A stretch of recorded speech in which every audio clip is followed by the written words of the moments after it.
In un mondo che si preoccupa di evolversi troppo velocemente e soltanto dal punto di vista tecnologico, dove la perdita della cultura videoludica è all'ordine del giorno e l'unica cosa a contare è la forma e non la sostanza, ecco che io, Demiurgo, intervengo e combatto da quando esisto e finché vivrò, con lo scopo di ostacolare questo impoverimento generale di arte e di sapere, cercando nel mentre di conservare e tramandare la storia e l'esperienza del retro gaming in Italia.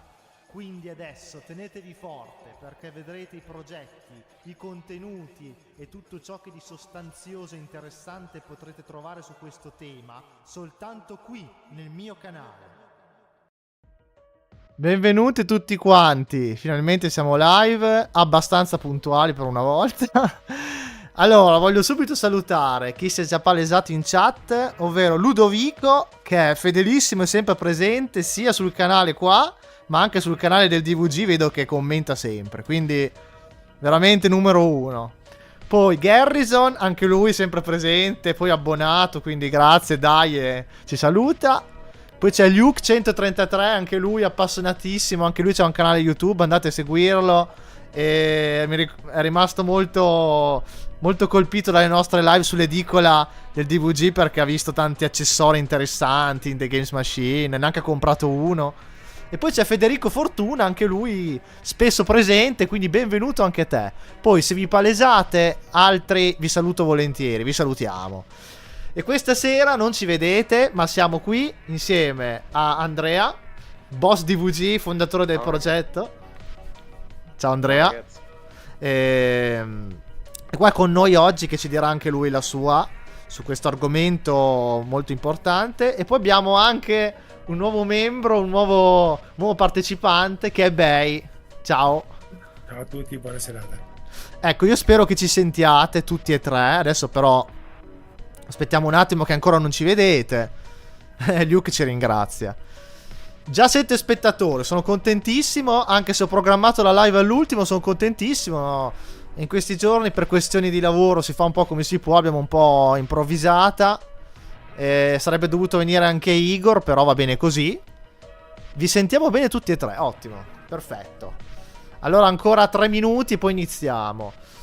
Allora, introduco un attimo l'argomento, intanto che c'è ancora il countdown. Perché è un argomento che la gente sottovaluta, nel senso che, insomma, i videogiochi per molti di noi dovrebbero essere un hobby. Qualcuno è riuscito a farne un lavoro. Però molte persone vivono gli hobby in maniera sbagliata, perché l'hobby deve essere qualcosa di ricreativo che ti fa stare bene. Invece purtroppo, per vari problemi, varie vicissitudini, varie situazioni, siamo inconsapevolmente portati a alcuni di noi, in gran parte, senza anche rendercene conto, a viverli in modo sbagliato, e diventano quasi una sostituzione della realtà questi nostri hobby. Ci può stare che qualche giorno magari siamo liberi dal lavoro, ci sta che ci buttiamo a capofitto, magari per 3 giorni, non so, nella stanza di videogiochi a giocare o a collezionare roba. Però l'importante è che non diventa qualcosa di così ossessivo, stabile tutti i giorni, che ci impedisce quasi di vivere. Perché purtroppo, so che sembra strano da dire, però molti di noi possono essere vittima di queste situazioni. Io stesso in primis ho sofferto di queste cose, nel senso che molte volte mi rendevo conto che magari volevo fare altro, fare una passeggiata o stare tranquillo, stare con degli amici, invece mi trovo qui perché mi sentivo in dovere di finire di fare delle cose con le console. E dopo passano gli anni, uno magari non si rende conto e si rovina un po' la vita, ecco. E non dovrebbe essere così. 9 spettatori, ragazzi, dai, manca ancora un minuto. Sono contento di vedere questa partecipazione. Allora Andrea, te vuoi aggiungere già qualcosa introduttivamente? Vuoi fare una premessa? È un discorso così complesso che è veramente difficile riuscire diciamo, iniziare o prendere un filo conduttore poi per tutto il discorso che dovremo fare. Però secondo me rientrano anche nelle varie casistiche anche problemi stessi di come posso dire, di identificazione proprio della personalità stessa. Perché noi videogiochiamo? Videogiochiamo perché abbiamo bisogno di sentirci belli, forti, grandi. Ecco perché ci creiamo nei videogiochi un alter ego da poter portare avanti, per poter dire al mondo intero: però una cosa la so fare, cioè questa, tipo, e però ti impegni anima e corpo su quello. Quindi è un discorso, diciamo, molto molto più complesso. Nasce da quello che potrebbe essere un disagio psicologico, quello della socialità, e poi, diciamo, si trasforma in una vera e propria passione, cioè quella che viene comunemente definita ludopatia e Sì. tante cose. Poi da lì si sviluppa un mondo tutto particolare in cui comunque, oltre che con il tuo alter ego digitale, devi anche interagire con il sociale, e lì poi le problematiche ovviamente escono fuori, tra cui anche il discorso che il mondo del retro gaming è un mondo fantastico, è un mondo bellissimo dove noi ci viviamo, diciamo, anche quotidianamente, però lo facciamo come hobby perché poi il lavoro ci porta a vivere anche il sociale. E allora in quel caso insomma la questione si complica un po'. Il retro gaming è meraviglioso, però è un mondo composto principalmente da quasi esclusivamente da prime donne, come avevamo detto anche nelle discussioni precedenti. E Già. quindi da lì in poi, quando ci sono, diciamo, no, troppi galli nel pollaio, bisogna un attimino cercare di ristabilire un po' l'ordine. Sì. Questo come cappello Sì, sì. introduttivo, ma diciamo che è una cosa che comincia ha diciamo radici molto più remote. Prima non esistevano i videogiochi, esistevano sicuramente altre cose, però diciamo che forse quelli prima della tecnologia, e quindi parlo di gente che magari aveva qualche problema, no, nell'inserimento della società perché era un po' asociale, forse avevano molti più problemi di noi, che in realtà poi ci siamo realizzati con il videogaming. Sì. Prima di far parlare anche Bei, volevo dire che finalmente ci vedete, quindi vi salutiamo perché ancora non ci avete visto. Salutiamo tutti i presenti. 9 spettatori, ripeto, se vi palesate in chat, scrivete qualcosa, vi salutiamo volentieri, vi ringraziamo per essere qua. E poi volevo ringraziare Giovanni D'Amato che si è iscritto poco fa, quindi ti ringrazio tanto. Bene, te, Bei, vuoi dire qualcosa di introduttivo anche te? Oppure dimmi te. Introduttivo, il mondo del retro gaming è un mondo vasto e comprende tutte le persone, ognuno col proprio carattere, ognuno con la propria passione, lati negativi e lati positivi. Diciamo che io vengo dal mondo degli anni 70 in su, quindi ho frequentato la sala giochi, e frequentando la sala giochi avevi il contatto fisico, il rapporto fisico con le persone, ti sfidavi fisicamente in sala giochi, questo faceva creare amicizie e inimicizie. Andavi, c'era la possibilità di farti il tuo amico che poi durava per anni, e con un rapporto bellissimo, anche persone con cui non andavi d'accordo e litigavi, ma tutto accadeva fisicamente. Se c'era qualcosa che non andava con altre persone, è chiaro che la dovevi risolvere di persona. Questa cosa è andata un po' a scemare negli anni con la tecnologia, con il nostro rapporto che abbiamo online, cioè ha fatto nascere figure come quello che possiamo chiamarle troll in modo in generale, che comunque non sono esposte fisicamente e possono allargarsi a tanti atteggiamenti che prima non erano neanche minimamente considerati, perché rischiavi, rischiavi veramente Sì. andare contro una persona e la dovevi affrontare di persona. E io la vedo un po' così. La mia generazione degli Anta, ora che viene considerata che, insomma, che ha continuato a coltivare la passione del retro gaming, si porta dietro di sé quel passato e deve comunque avere a che fare anche con le nuove generazioni. Non è una cosa semplice, ma ripeto, siamo umani, tutti con lati positivi e tutti con lati negativi, e questo si ripercuote in ogni passione, in ogni attività che facciamo quotidianamente. Assolutamente, sono d'accordissimo. Piccolo off topic, mi viene in mente anche soltanto i problemi relazionali, anche sentimentali, che ci sono tra i ragazzi oggi con le app di incontri. Che per esempio c'è questa cosa qua della tecnologia, è un po' in tutto, cioè che uno può ghostarti in qualsiasi cosa, hai una discussione, ti ghosta, cioè non si affrontano le persone realmente.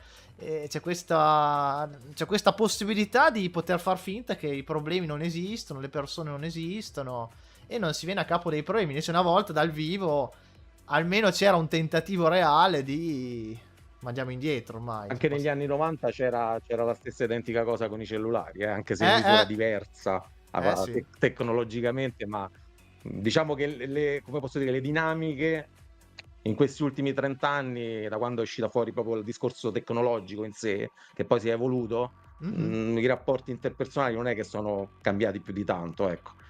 E ci sono ancora persone che purtroppo non riescono ad esprimersi, non riescono a parlare e quindi non riescono neanche a dirti se c'è un disagio, se c'è un qualcosa che magari non esce fuori.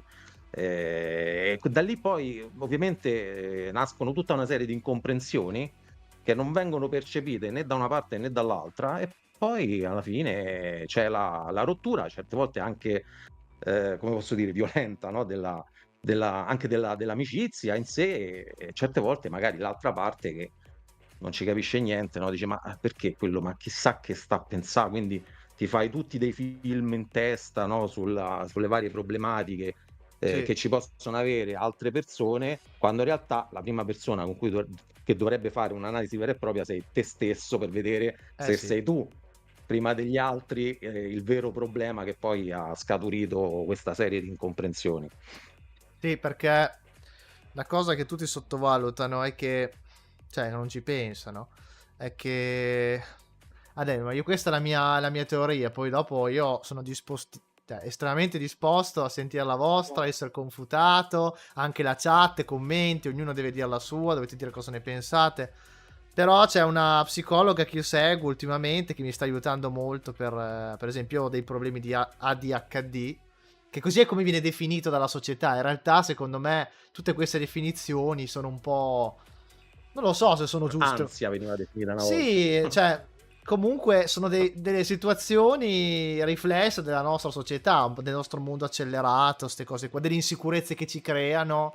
Ecco, per esempio a scuola vieni sempre subito educato che quello che tu pensi non conta niente. Cioè tu, quando sei un bambino, vieni abbastanza, diciamo, inquadrato nel pensare che devi sacrificare te stesso, la tua testa, i tuoi modi un po' di pensare, devi fare entrare nella tua testa quello che ti dicono le maestre o i maestri. Perché il Beh, c'è bambino... la fase quella dell'obbedienza, no, sì, che l'obbedienza da ci vuole un parte po', sia degli cioè... insegnanti che dei genitori. sì, che ci vuole un po'. Questa cosa non riesce con tutti perché molti a scuola sono ribelli. Con altri invece riesce molto bene perché molti obbediscono molto, no? Per esempio io ero uno di quelli che fino all'asilo non obbediva niente. Poi dalle elementari completamente devoto, obbediente, tutto 10, da sempre. Ok? Perché poi uno... cioè, è lì, è anche genitore in famiglia, ovviamente. E non è che viene fatto con intenzione cattiva. Però sono quelle cose che dopo, quando uno cresce, deve un po' guardarsi dentro, perché potrebbe crearti dei traumi. Perché se tu non ascolti te stesso, un po' le tue esigenze, magari poi uno poi cresce un po' incattivito col mondo, ma quando in realtà non si è mai fermato ad ascoltarsi, perché ti portano a lavorare subito, ti portano... E quindi magari, cioè, il problema è che ci fanno dedicare tutto alla nostra mente, ma non alla nostra anima. E è per quello che ci crea un disagio. E dopo noi questo disagio dobbiamo compensarlo in una qualche maniera. Qui c'è di tutto. C'è la ludopatia che può essere generica, videogiochi, scommesse, grattini, slot machine. Quello può essere una cosa. Perché la società ci fa credere che più siamo ricchi, più allora uno va a giocare perché magari poi vince. Cioè, ti affidi la fortuna magari. Oppure videogioco, pensi ad altro. Che per l'amor di Dio, non è che se uno videogioco vuol dire che è malato, anzi sono dei capolavori, cioè un po' come i film. Però quando uno è fissato troppo e sostituisce la realtà a quello, bisogna farsi qualche domanda. E quindi quello che dicevi è molto importante, l'autoanalisi, perché poi uno può arrivare anche a diventare così insensibile a se stesso che tu puoi spiegare in tutti i modi che vuoi, ma non capisci, ma non è che non capisce, non sente. Magari capisce parole, però non sente e quindi non ha più quell'empatia con gli altri perché non ce l'ha neanche verso di sé. Perché ha pensato, perché fin da piccolo gli è stato detto che, cioè, dicevo, c'è anche la filosofia fino a un certo periodo, mi viene in mente quella medievale, ma che noi siamo molto cattolici, cioè, il nostro, io ho studiato filosofia, lo dico a Bey che magari non lo sa, la nostra società, anche se io per esempio non frequento la chiesa, però sono comunque cattolico, anche se non credo, il sistema di valori culturale cattolico. Ci hanno insinuato il senso di colpa fin da piccolo. Io non è che sto criticando chi crede, non voglio dire questo, però sto dicendo che fin da piccolo ti mettono un po' sta cosa. Attenzione.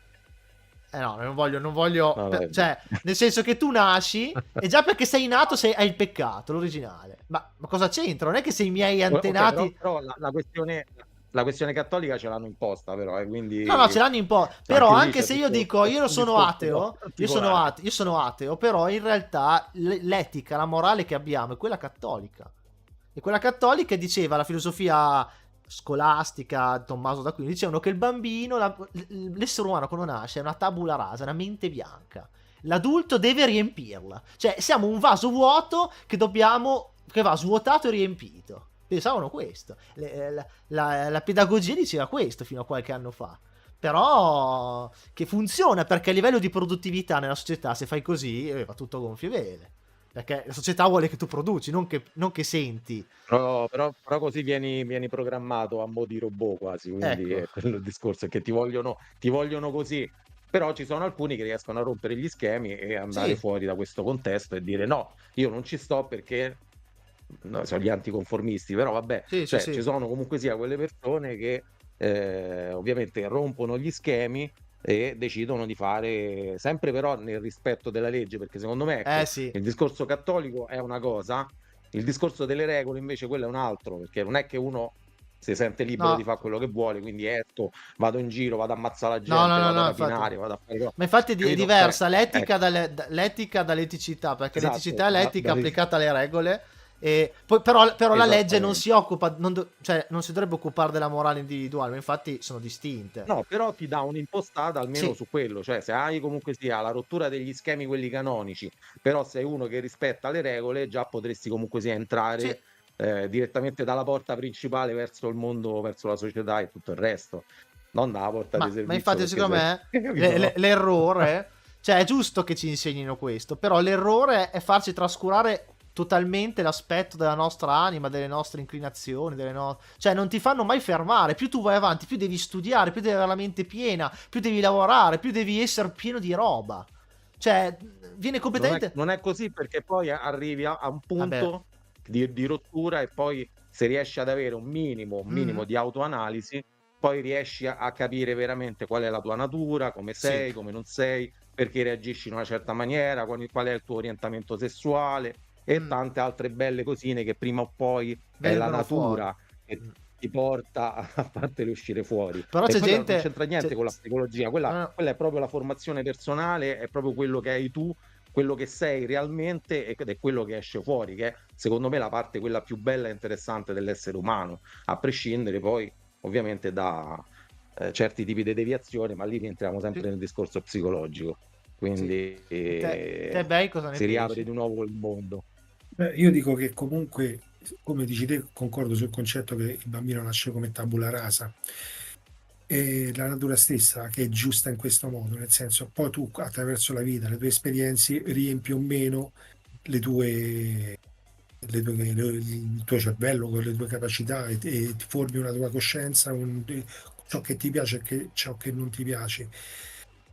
Questa è una cosa molto importante perché comunque c'è chi non ha le esperienze giuste per poter poi formarsi e chi ce l'ha. Questa è una questione di fortuna, di ambiente in cui cresci.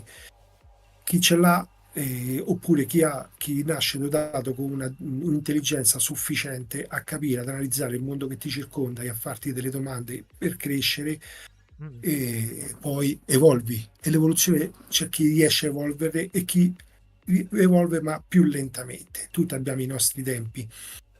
Vedrai delle persone che prendono, che capiscono ciò che vogliono e ciò che non vogliono, soprattutto sanno ciò che non vogliono e sanno come di comportarsi di conseguenza, cercano di limitare gli errori e fare analisi prima di un'analisi importante, matura, prima di prendere una decisione o intraprendere un percorso. Questa è una cosa molto importante.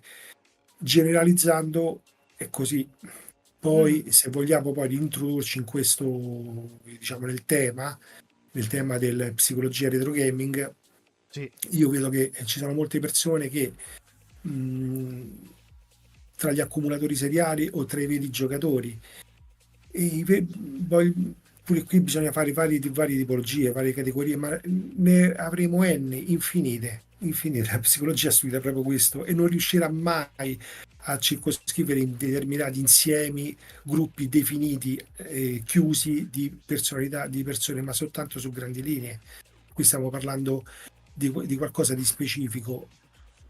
Il retro gamer che cos'è? Una persona, secondo me, è una persona che, per come la vedo io, ha vissuto delle bellissime esperienze, si è formata, ha avuto quel, chiamiamolo ricordo felice, e lo prova a ricercarlo, a ricostruirlo attraverso ciò che magari prima non poteva avere.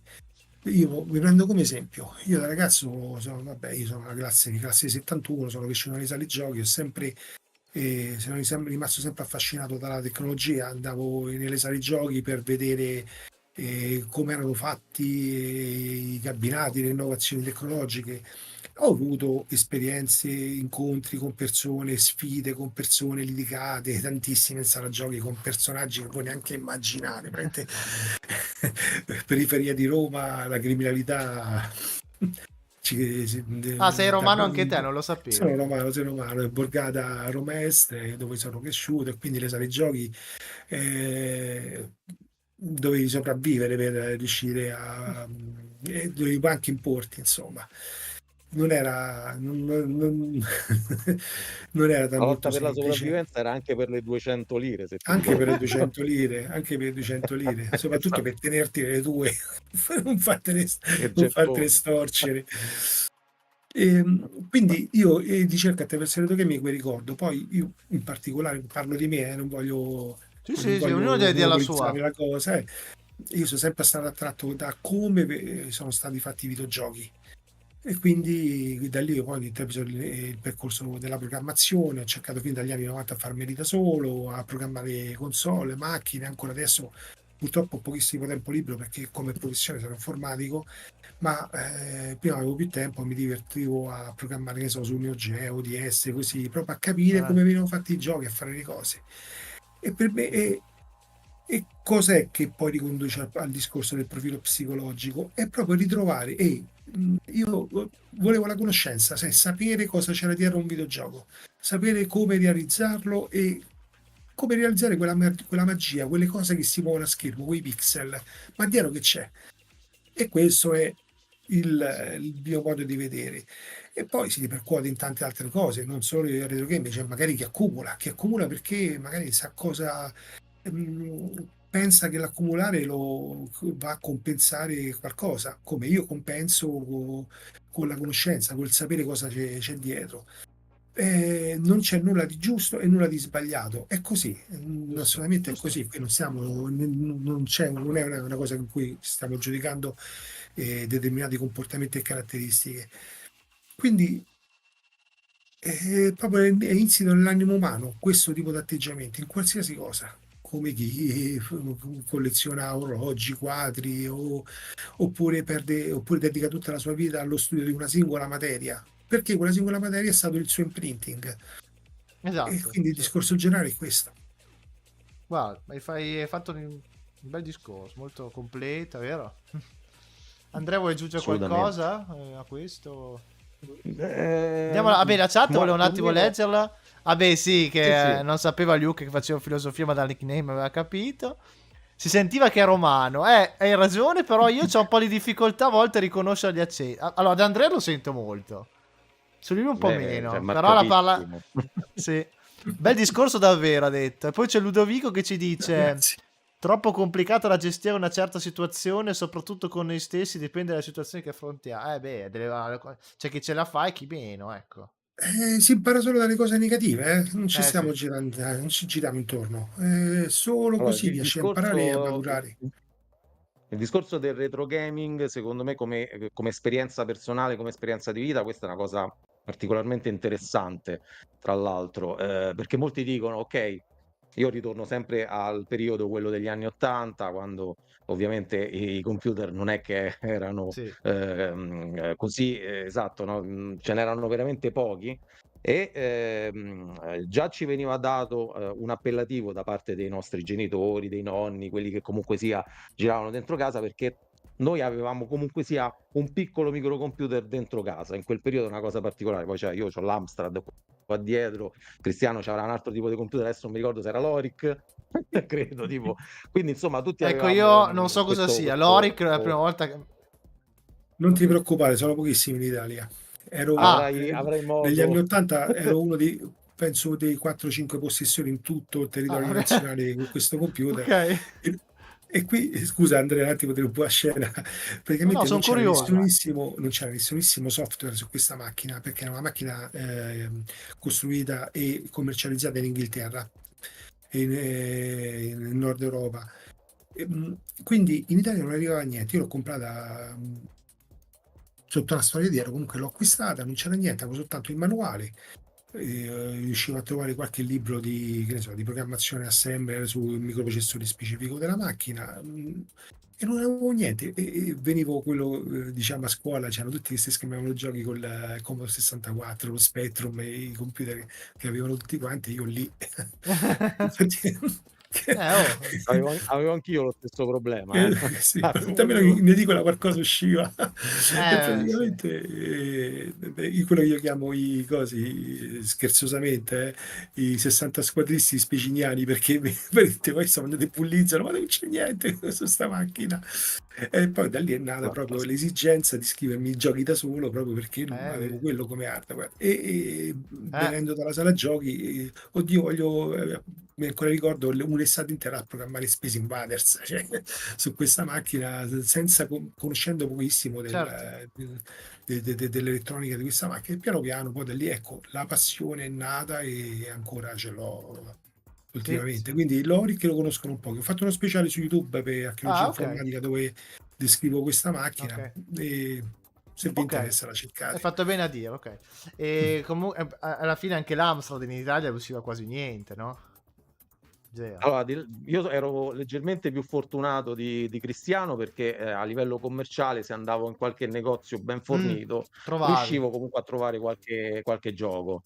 E diciamo che non ho mai avuto questo problema di dovermi programmare i giochi da solo perché avevo, diciamo, una soft tech abbastanza fornita per quel periodo. Insomma, stiamo parlando comunque della seconda metà degli anni '80 e mi ritrovavo con circa una trentina di titoli per Amstrad CPC, che non era Vabbè. poco No, no, infatti. per quel periodo, insomma. Beh, Insomma, è stata considera una che io... macchina sconosciuta, però m'ha tolto grosse Sì, soddisfazioni a beh. livello ludico, Considera, quindi mi cioè, ci anche... sono divertito. Anche questa cosa, beh, mi è venuto in mente anche, non so, Igor che c'ha l'Aquarius, quel computer lì, che cosa ci fai con quella roba? Rarissima, però, boh. Cioè, dopo c'è Io il ci ho suo giocato fascino. parecchio Poi con a l'Aquarius. non hai detto tutto però, c'ha tutto dell'Aquarius, Sì, sì, qualsiasi tipo di periferica sì. uscita per quella macchina, Mamma che è mia. qualcosa di Beh, io c'ho spettacolare proprio. Il Nuon della VM Labs, che sarebbe il successore spirituale dell'Atari Jaguar. Anche lì c'ha 5 giochi in croce, introvabili. Per fortuna si possono masterizzare. Però, cioè, che è un lettore... Cosa? Lo mandiamo in terapia con l'Oric. Esatto. Insomma, ste macchine particolari. Però volevo dire un argomento importante. Poi vi leggo, ragazzi, perché addirittura 11 spettatori. Ragazzi, venite a salutare in chat. Fatevi vedere, fatevi un po' sentire. Perché c'è sempre Luke e Ludovico. Se no, fate domande, salutate, che vi salutiamo. E grazie per essere qua. Lo volevo dire. Un discorso importante: il fatto di accontentarsi una volta. Cioè, è incredibile come quando, almeno parlo per me, ma voi state, cioè, ho sentito Andrea e che avete un po' la stessa esperienza. Quando ero piccolo io, cioè, quando eravamo piccoli, avevamo pochi titoli, ma ce li godevamo al massimo. Cioè, io avevo per Game Boy 5 giochi e me li sono fatti andare bene per 10 anni. Sempre i soliti, che poi li finivo e li ricominciavo. Pokémon, c'avevo Mario, Super Mario, cioè, poi c'avevo la Play 1 non l'ho mai avuta, andavo dagli amici che la desideravo ardentemente, andavo dagli amici a vederli giocare nelle soffitte a 4 anni. Poi c'avevo la Play 2, avrò avuto massimo, mi è durata 10 anni, avrò avuto 7 giochi e basta. Cioè, oggi ho molto di più, però non Sì, sono siamo felice tutti, come all'epoca. Non sei felice come all'epoca. Sei pieno di... forse perché sei cresciuto, c'hai adulto, responsabilità, probabilmente sì, perché io quando poi mi perdo, mi capita delle volte che tipo sto portando Ark sul canale, questo RPG che per me è bellissimo, e se mi lascio andare, proprio mi isolo dal resto, non penso alle preoccupazioni, veramente mi diverto come una volta. Però non è la sì. cioè tendi un po' a dare meno valore perché tu puoi avere di tutto, anche soltanto, vedete, un cabinato così è il sogno di tutti, però ci metti l'emulatore con dentro l'impossibile o anche delle schede arcade, ne hai migliaia, e dopo non rivalorizzi più la singola cosa. Quando invece da piccolino avevo, per fortuna avevo l'unica cosa che avevo illimitata, diciamo, a disposizione era il MAME, avevo il MAME, l'emulatore su Windows 98, e io, a me bastava avere Metaslug, andavo in sala giochi, vedevo Metaslug, andavo lì. Non mi interessava. Però poi avevo il MAME, ho cominciato poi a guardare altre cose, a 4 anni, Mortal Kombat. Poi giocavo sempre agli stessi. Però già lì, vabbè, non avevo niente da fare, ero piccolino, venivo a casa, e però apprezzavi tanto. E anche se erano emulati male, mi ricordo Golden Axe con i suoni orribili, cioè cose che sono inguardabili, strecciato, la risoluzione completamente sballata, non ci facevi caso a nulla ed era stupendo. Invece oggi non è più così, cioè è una cosa Però questo non è un problema psicologico, no, però questo questo no. è soltanto maturità, perché Sì, l'effetto wow ci poteva essere quando eri bambino, perché era tutto sì, nuovo, no? Noi era nuovo proprio il concetto di avere il computer dentro casa. Noi siamo stati sì, un po' i pionieri di quello che è, ovviamente, di quello che poi è successo alla fine in tutte le case del mondo, cioè in ogni casa del mondo oggi c'è un computer. Negli anni '80 non era così, e chi aveva un computer veniva, come dicevo giustamente da prima, additato da parenti, anche amici magari che non erano particolarmente interessati al videogioco e al computer in sé, venivi proprio definito come alieno. Io mi ricordo questa cosa particolare, che negli anni '80 io con il mio computerino dentro casa, bellino, che mi divertivo tanto, che c'avevo tipo 12-13 anni, stavo là, ta, ta, ta, la gente passava, guarda sto alieno, guarda sta sociale, guarda... Insomma, già mi era venuto in mente all'epoca che potevo averci dei problemi psicologici, capito? No, ma però in sì, realtà sapevo che quello che stavo facendo sarebbe stato, che ne so, il futuro dell'intrattenimento per parecchia sì, gente. Non sì, dico per tutti, perché ovviamente ci sono i boomer, noi invece di generazione X siamo molto più portati per la tecnologia. I boomer sono un po' più vecchi di noi, un pochino, molto, molto, molto di meno. Loro si sono dovuti adeguare sì, molto più di noi ad avere, che ne so, un cellulare in mano, un computer, e fare determinate cose che magari apprendono con più difficoltà. Però rientra anche questo nel ramo psicologico. Negli anni '80 tu sei un pioniere di un qualcosa, ma ti considerano comunque sia una normale, perché mm, giustamente vai fuori dagli schemi, fai cose che non fanno altri, insegui tecnologie che non si sa se un domani avranno un'applicazione nell'ambito lavorativo, oltre che all'epoca dicevano farci solo i giochetti, sì, sì, capito? No? sì, Questo era concettualmente il discorso. Però, insomma, questo aveva generato anche altre problematiche. Il discorso della sala giochi, anche come diceva Cristiano prima, è un'altra forma di ludopatia molto importante, in sì, cui noi all'interno di quei cassoni inserivamo parecchie monetine da 100 e 200 lire. sì. Mettili, poi se sei una schiappa a giocare, stavi lì, poi ok, Mia- la paghetta poi finiva, tac, Io c'avevo e stavi a mia posto. Però nonna il che problema veniva... sì, sì, sì. Mia nonna mi viziava qua all'oratorio a Ozzano qua. Eh, cioè, mi dava anche 10 euro, non sto scherzando. 2003 mi dava 10 euro. C'erano Un tanti, gettone era 50 centesimi. Mia nonna era una spendacciona per il piacere, una roba tra profumi, grattini. Che mio nonno si arrabbiava tantissimo, doveva fare tutto mi viziava a morire, infatti ha fatto il mio male. Mi dava 10 euro, io avevo 20 monete. Ed è lì che mi sono allenato. A parte che mi allenavo già a casa perché avevo il MAME, arrivavo lì, anche giochi che non giocavo, Metaslug. ero già bravo. Era un po' diverso perché a casa non Sì. avevo lo stick analogico, usavo giocavo la tastiera, tutto la tastiera. Quindi immaginate voi, arrivavo lì, lo stick è un po' diverso. Noi siamo diventati bravini prima di tutto in sala giochi, su alcuni Eh, giochi, ovviamente non tutti, perché sai com'è. sì, sì. Comunque la richiesta di monetine era abbastanza incessante.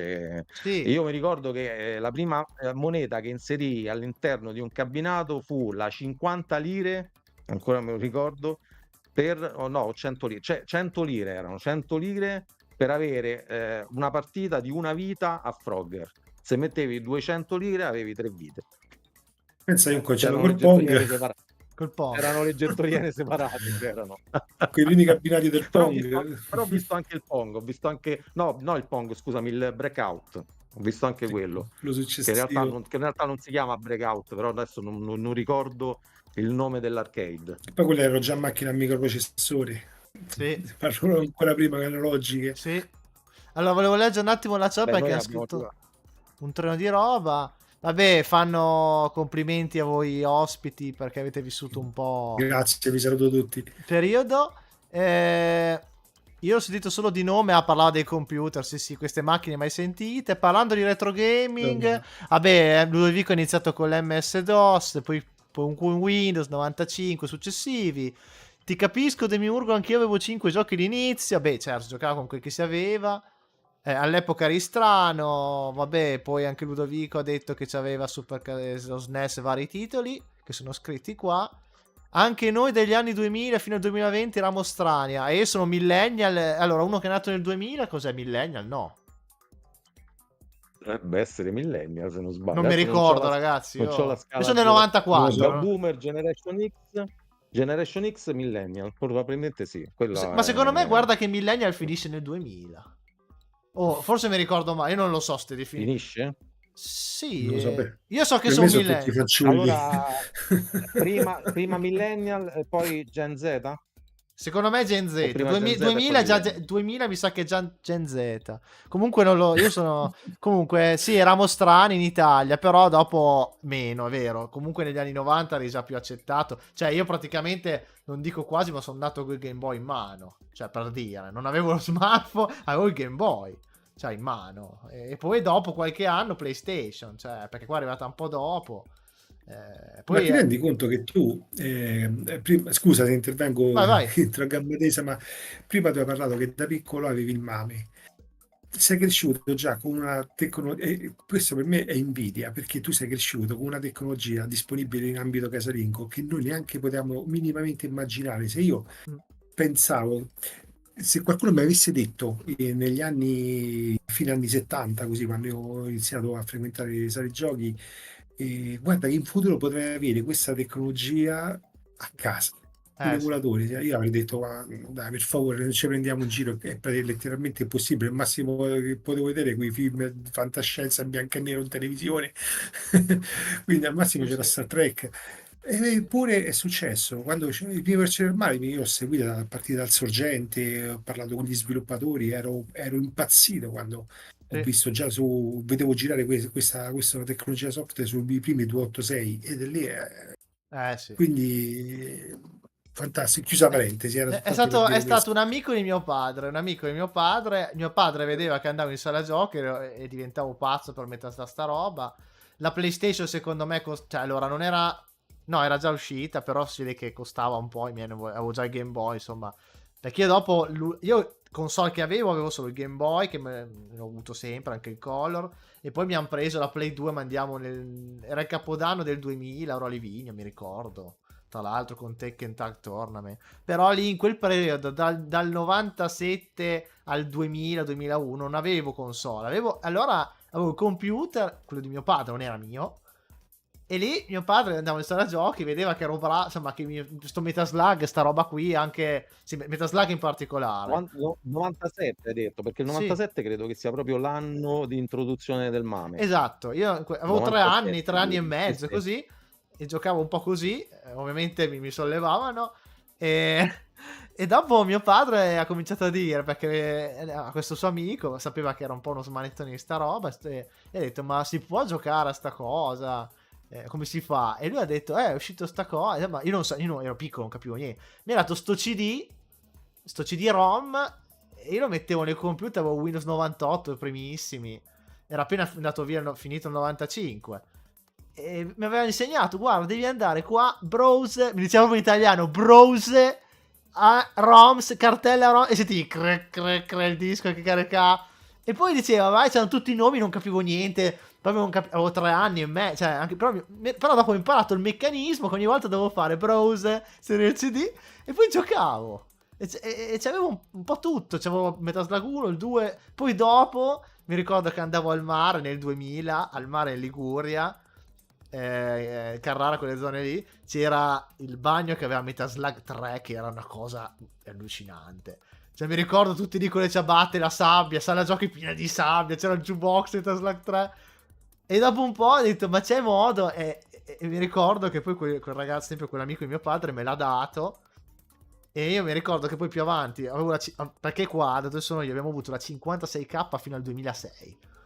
E io mi ricordo che avevo scaricato con la 56k Metal Slug 3 e Metal Slug 3 è 30 megabyte. 30 megabyte ci ha messo 3 giorni. Poi se si bloccava dovevi rifar tu. Perché comunque dopo da lì io ho vissuto di quello fino a poi dopo è arrivata la Play 2 e alternavo. Avevano delle bollette telefoniche stratosferiche poi tra l'altro. Alternavo Play 2 e il MAME. Poi dopo Mortal Kombat vari, Cadillacs and Dinosaur, il picchiaduro, quello, quella. Poi pian piano, però diciamo che quando ero piccolo giocavo solo Metal Slug. Poi dopo mi ricorderò. Poi mi ricorderò sempre. Dicevi? No, che al tempo quel famoso CD che ti andava a casa, le prime versioni del MAME avevano monopolizzato l'aula di informatica dell'Università di Tor Vergata. Noi andavamo lì per studiare, per preparare l'esame e i terminali girava il MAME. E poi dopo con l'introduzione del MAME, MAME in sé, e questo come posso dire, ringraziamo il buon che ancora lotta con noi, il buon Salmoria, che ha fatto qualcosa di assolutamente incredibile. Veramente. E anche lui ha contribuito alla nostra socialità, ritornando al discorso delle varie problematiche e tutto il resto. Perché grazie Nicola, ci siamo fatti esatto, io non andavo con io non uscivo, stavo lì. Che cazzo usciva più? Gli amici andavano al parco giochi, io stavo lì, non mi interessa. Una volta che ti configuravi un paio di joypad, chiamavi un amico, che là che ti ammazzavi con io chiamavo tutti gli amici, poi i miei mi avevano preso i controller USB per Windows 98 con gli amici, li invitavi a casa. Erano abituati ad avere la Play 1, io non ce l'avevo, però venire lì e ci spaccavamo tutti i giochi, arcade. Ma a caso andiamo nel menu, guardavamo se è le PNG delle immagini. So gioco cos'è? Boh, fai partire. Proviamo questo. Sì, mi ricordo Xenophobe, poi in 3 giocatori, poi mi ricordo X Multiply, Blazing Star, Neo Geo, tutto a caso. Poi ti ricordavi i nomi, da piccolino me li scrivevo su un foglio, non sapevo l'inglese, me li scrivevo. E andavo avanti così, poi mi salvo i preferiti e pian piano negli anni ho scoperto tanta roba. Cioè, ma così. E poi dicevo, nel 2001 mi aveva dato la versione aggiornata da 4,7 giga col DVD, che c'era molti più giochi. Perché c'avevo il Windows 98 Secondary Edition con lettore DVD della NEC. Poi ho preso l'XP. E poi l'ultima cosa, la rivoluzione. Su questo faremo una live a parte, perché tra le tante cose, tra MAME, Retrobat e tutto il resto, c'è un mondo. Siamo arrivati a livelli con l'emulazione stratosferica. E poi mi ricordo abbiamo emulato la PS4, siamo riusciti ad emulare bene la PS4. Sì, comunque l'ultima cosa, chiudiamo la parentesi, per parlare di emozioni positive, mi ricordo che l'altro colpo veramente incredibile che io ho detto, io sto sognando, perché io già nel 98 giù di lì, un cabinato stratosferico che non c'era nel MAME, non si poteva, che c'era qua vicino a me, che c'era in un bar, è stato di un anno, poi tirato via, che ero ossessionato, era The House of the Dead con le pistole. Cioè io mi ricordo mia mamma ha fatto colazione, siamo andati lì, c'era sto coso da picchino così, vedere sti zombie, il sangue, sbudellamenti, le pistole, il volume a bomba. Io ero rimasto così. Mia mamma mi dava, io non sapevo neanche l'inglese, neanche lei, io sparavo 3 colpi, sentivo la voce che diceva shoot outside the screen, io non sapevo e poi morivo perché non sapevo che dovevo ricaricare, e lei mi prendeva 2 o 3 gettoni, basta Giacomo andiamo a casa, e io non sono mai riuscito a giocare, dopo avevo capito.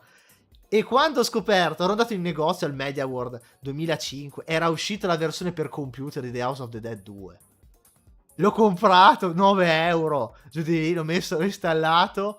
Poi dopo giocavo col mouse, e ho detto, ma non è possibile. Come fa un cabinato, una roba enorme così, a andare sul mio computer? E io, dopo da lì, cioè, incredibile. È una cosa Allora, incredibile. tu è il mondo fantastico delle conversioni, come diceva giustamente anche Cristiano, lui si è creato il suo Space Invaders per Oric Esatto. con un computer che non aveva tutta questa disponibilità di software videogiocoso e poi tu pensi effettivamente alle miriadi e miriadi di videogiochi arcade che poi sono stati portati sui microcomputer di quel periodo, Commodore 64 in primis, perché c'era Sì, praticamente di tutto. Tu partivi a inizio anni 90, se chiedevi un qualsiasi videogame che avevi visto in sala giochi dagli anni 80 fino ai primi anni 90, sicuramente sul Commodore 64 lo trovavi convertito, bene o male che sia, però c'era. sì, c'era. Questa era la cosa fondamentale, diciamo, che ti portava a preferire anche una macchina rispetto all'altro, perché poi quello che decretava il successo della macchina era senz'altro la disponibilità di videogiochi, Sì. perché erano quelli che ci portavano ad essere degli alieni e degli asociali, riprendendo il filo del discorso che abbiamo momentaneamente Sì, sì, perso. adesso ritorniamo nel Quindi, filo. Però ora volevo dare no, no, un'idea, cioè ognuno ha le sono sue veramente bei ricordi. Sì, sono i Sì, sì, ricordi che ti assolutamente. rimangono tutta la vita. E sono delle coincidenze perché, cioè, io non è che andavo là a cercare, non sapevo neanche che esisteva The House of the Dead per io proprio non immaginavo. È un cabinato, uno non ci pensa all'epoca, non è che c'era, cioè, lo vedi e dici, ma come fa? Oppure il meme, se mio padre non conosceva sto qua, io probabilmente non avrei scoperto oltre maggiorenne che esisteva una roba del genere, perché io comunque fino ai 18 anni studiavo e basta, queste cose le avevo proprio trascurate, non c'avevo più niente, perché dai 13 ai 18 io non avevo più niente di videogiochi, non c'avevo più niente, non giocavo più. Poi dopo ho riscoperto all'università, cioè dopo la quinta mi sono un po'...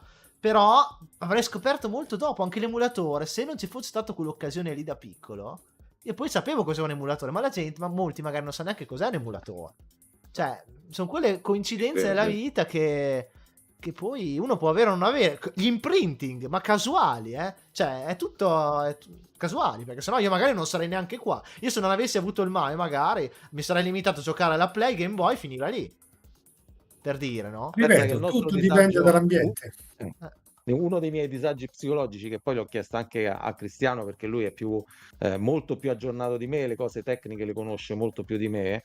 Per esempio, la magia di come potevano fare a registrare un videogioco sì, all'interno di un tape, di un nastro. La mm, magia del suono sprigionato dal nastro è che vero. decodificava cose che il computer riusciva a leggere e a tramutare poi in codice, farti apparire, che ne so, il videogioco che Tu ti parli piaceva, della cassetta, tantissime altre cose. giochi su cassetta, Sì, intendi. sì, poi lui mi ha spiegato come funzionava il discorso della registrazione magnetica Vedi, sì, sì. del suono direttamente sul nastro, insomma è stata una cosa abbastanza interessante.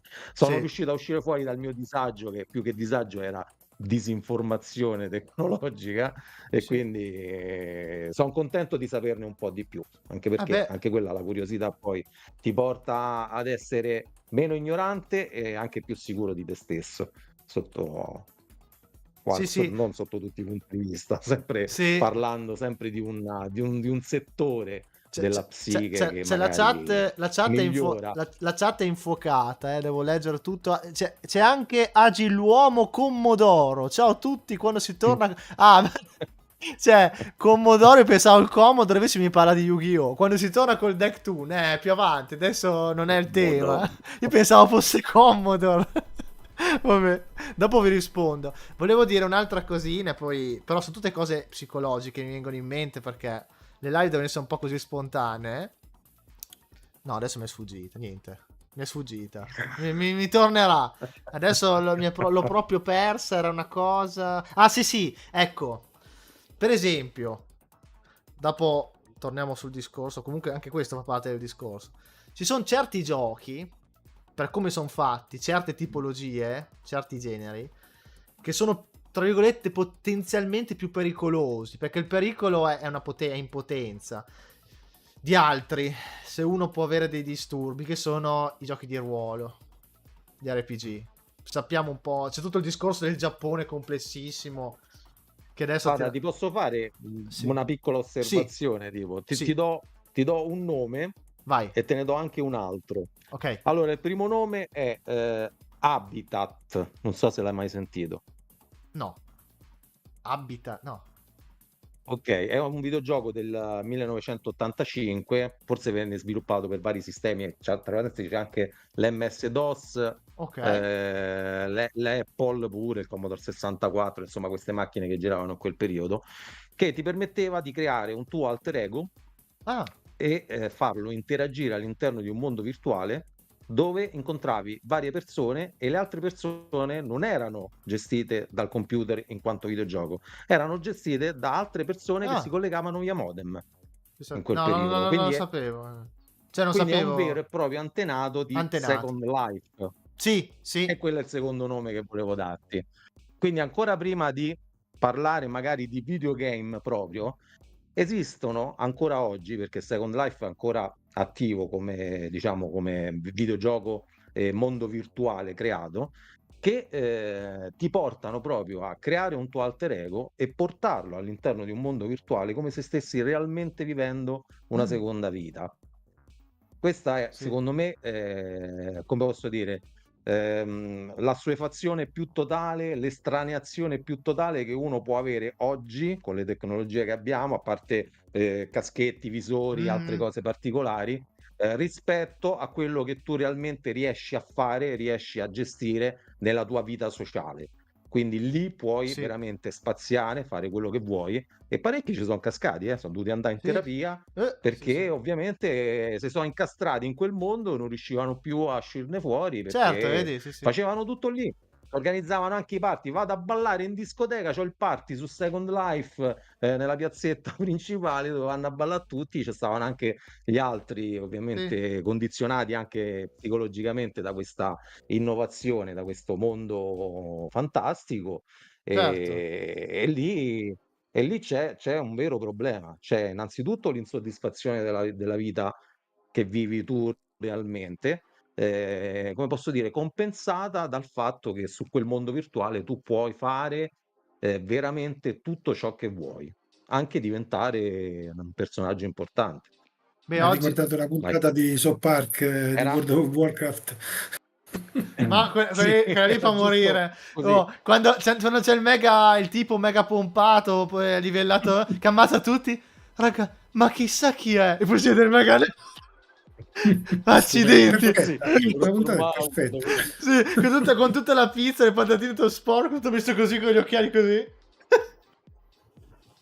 Vabbè, c'erano anche altre scene poco edificanti con che c'era Cartman addirittura che si faceva Sì. portare il vasino dalla Mamma, madre. mamma, bagno, arrivo. Oppure gli viene il crampo la mano. Delle cose. Aspetta, la pomata. Metti la pomata. Coraggio, che... Ragazzi, cioè, fanno ridere, ma fanno ridere fino a un certo punto, perché Sì. effettivamente il È così. disagio sociale è proprio quello. Cioè, Sì, proprio ma... lo stare incastrato. eh, Cioè, su Warcraft sì. noi in qualità di... Io ho altri amici, no, che frequento da un sacco di tempo, di vecchia data, noi siamo dovuti andare a snidare dentro casa un nostro amico che si era incastrato con World of Vedi, Warcraft vedi. per 7 anni consecutivi. I vaccade. Sette No, anni mamma consecutivi, mia, cioè no, ma... l'abbiamo tirato fuori casa a forza e l'abbiamo preso a pizze per cercare di farlo reagire. Non usciva più da casa. Muori. Incredibile. E poi fanno vedere Eh? che fanno la routine per potenziarsi, che vanno Assurdo. a letto tutti i giorni alle 3, alle 5 in piedi, per un mese, per farmare dai cinghiali. Però Sì, sì, io ho sì, avuto la sì. fortuna che sta roba online l'ho sempre evitata. Perché non ce l'avevo? Perché se uno si abitua, è quello che dicevo, non è tanto gli RPG, ma gli Hai paura. MMORPG. Cioè, i massive multiplayer online, role playing game, quelli sono pericolosissimi perché hanno un po' una natura che ti potrebbe creare dipendenza se ci sono le premesse per poterle avere, ecco. E mi viene in mente Assolutamente. World of Warcraft è famosissimo. Poi c'è stato anche come si chiama quell'altro che Genshin Impact. So che è stato molto anche quello, ma ci sono tanti esempi. Comunque l'RPG in sé o il JRPG, se è single player, è una forma d'arte, No, finisce vabbè, lì. ma il problema fondamentale è che se gli dai un open world con Sì, un gioco accattivante, è naturale che la sì. tentazione è forte di rimanere lì abbarbicati per cercare. Poi non è che non hai gratificazioni, cioè c'hai questo Esatto. personaggio che cresce, questi livelli che salgono, questi item che prendi sempre più potenti. E c'è un mondo di roba che non puoi avere nel mondo E poi reale. c'è il disagio economico, perché fino a un certo punto quei giochi lì giocavi e rimanevi lì. Dopo hanno cominciato a mettere le microtransizioni, DLC che devi pagare, veramente ti rovini anche economicamente. Poi hanno messo i trofei, l'altra cosa, i trofei. Sta maniera di trofei. Sai quanta gente sentivo? Ne parlava Frankie Slayer, che è un altro youtuber che mi piace abbastanza, quando fa dei discorsi molto oggettivi, lo voglio dire, perché magari se non lo conoscete seguitelo. Quanta gente ha dei problemi che vede il platino, vede i trofei, magari in dei giochi che non ce l'avevano? Perché magari dei giochi che proposti su Steam ci hanno aggiunto dei trofei per aumentare la longevità. E quanta gente la prima cosa che arriva, che fa, legge i trofei e deve farli. È così ossessionato da completare o da andare in giro di farlo che non si gode il gioco. Perché c'è dei A giochi parte in meno. quello, Cioè, io Elden Ma Ring, questo per c'ho dire. va... Elden un Ring, amico che è eh, dovuto andare in terapia per la questione dei trofei, per gli perché... obiettivi, come Sì, gli vengono obiettivi. definiti dalla parte di Xbox, no? Elden Ring, che poi Cioè quelli di era sì, ossessionato da questo, tipo, che quindi poi... non usciva Sì. più di casa, è dovuto andare in terapia per dire io ho questa fissa qua. Oh, 2 anni di terapia. Che tipo, Che poi... parlando sempre di problemi Sì, che sì, escono nell'ambiente, diciamo, Ragazzi, nello specifico. la dipendenza da droga è lo stesso discorso. sì, Queste cose fanno leva sulla debolezza umana di chi non riesce sì, sì, sì. a maturare in modo importante, in modo serio. È come tutte le droghe. La prima è Sì, sì, gratis, sì, sì, poi ti devi, e se sei debole non riesci a fare. Ma non è, non è che, ripeto, non sto giudicando chi No, è no, no, no, debole, non stiamo giudicando, però il ti fa meccanismo è leva. quello. Il meccanismo è quello E e se vanno avanti, funziona. sono famosi e funzionano, vuol dire che, cioè, appunto funziona, vuol dire che molti ci cascano. Funziona, Eh, produce endorfine, stai bene in quel momento, sei appagato, soddisfatto perché è quello che vuoi, indipendentemente dal contesto in cui ti muovi, perché ognuno sì, compensa le sì. proprie dipendenze in modi diversi, hai la tua bella dose di endorfine, E dopamina eccola là, anche, sì, sì. dopamina, endorfine, e stai bene così, non sei in grado di produrre, di generarteli da solo o farteli bastare, ne vuoi sempre di più. Eh sì, e poi Questo dopo è la debolezza principale umana. sì, e poi dopo quando poi finisci non vuoi mai smettere, appena dopo devi tornare alla vita vera, non hai più quel livello lì e pensi soltanto a tornare lì, cioè tutto diventa in funzione di quello. E poi questa cosa vale con tante cose, cioè, c'è col cibo, c'è con questa roba Certo. qua, c'è con OnlyFans, c'è della gente che non ha, cioè c'è con tutto Qualsiasi c'è. cosa. Non esiste una persona al mondo che non si droga con Esatto, con qualcosa. Non qualcosa, esatto, esiste. è verissimo.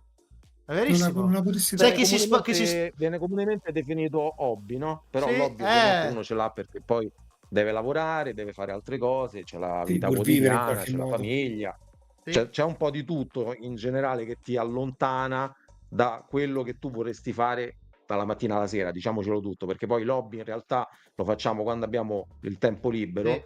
Quindi benedetto sia sotto certi punti di vista, che ne so, il lavoro, l'impegno familiare, altre cose e tutto il resto, perché riescono, secondo me, per noi che magari siamo un pochettino più deboli, no? Al richiamo del fascino videoludico o di altre cose, no? Tipo, benedetto sia tutte queste varie cose che ci aiutano a dosare Sì. l'utilizzo di questo hobby in maniera più sana Mm. e averci magari meno problemi a livello psicologico, perché le dipendenze sono sempre brutte, qualsiasi tipo di dipendenza essa sia, Sì, porta poi sempre comunque sia a uno sì, scompenso E psicofisico non anche i lati negativi indifferente. di qualsiasi droga che ti fanno dire io ho ragione e tutti gli altri hanno torto.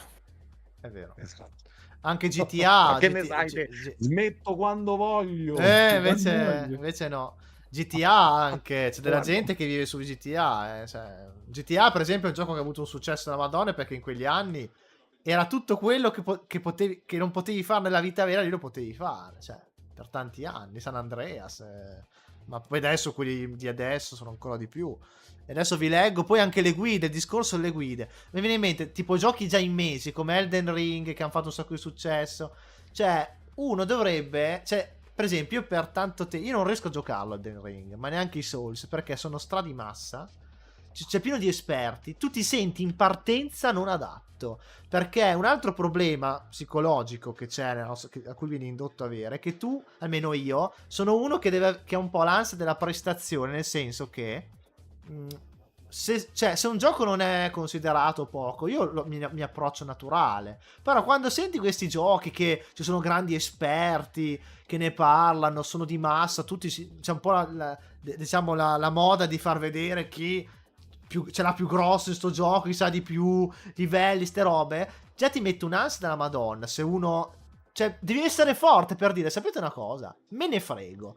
Elden Ring è un capolavoro perché l'ho visto, ci sarà dei motivi, e lo gioco come cazzo riesco, senza farmi pressare da obiettivi, platini, quello che dicono gli altri, tutti gli spoiler, perché adesso c'è gli spoiler su tutto. Tu vieni portato a spoilerare perché guardi lo youtuber che gioca.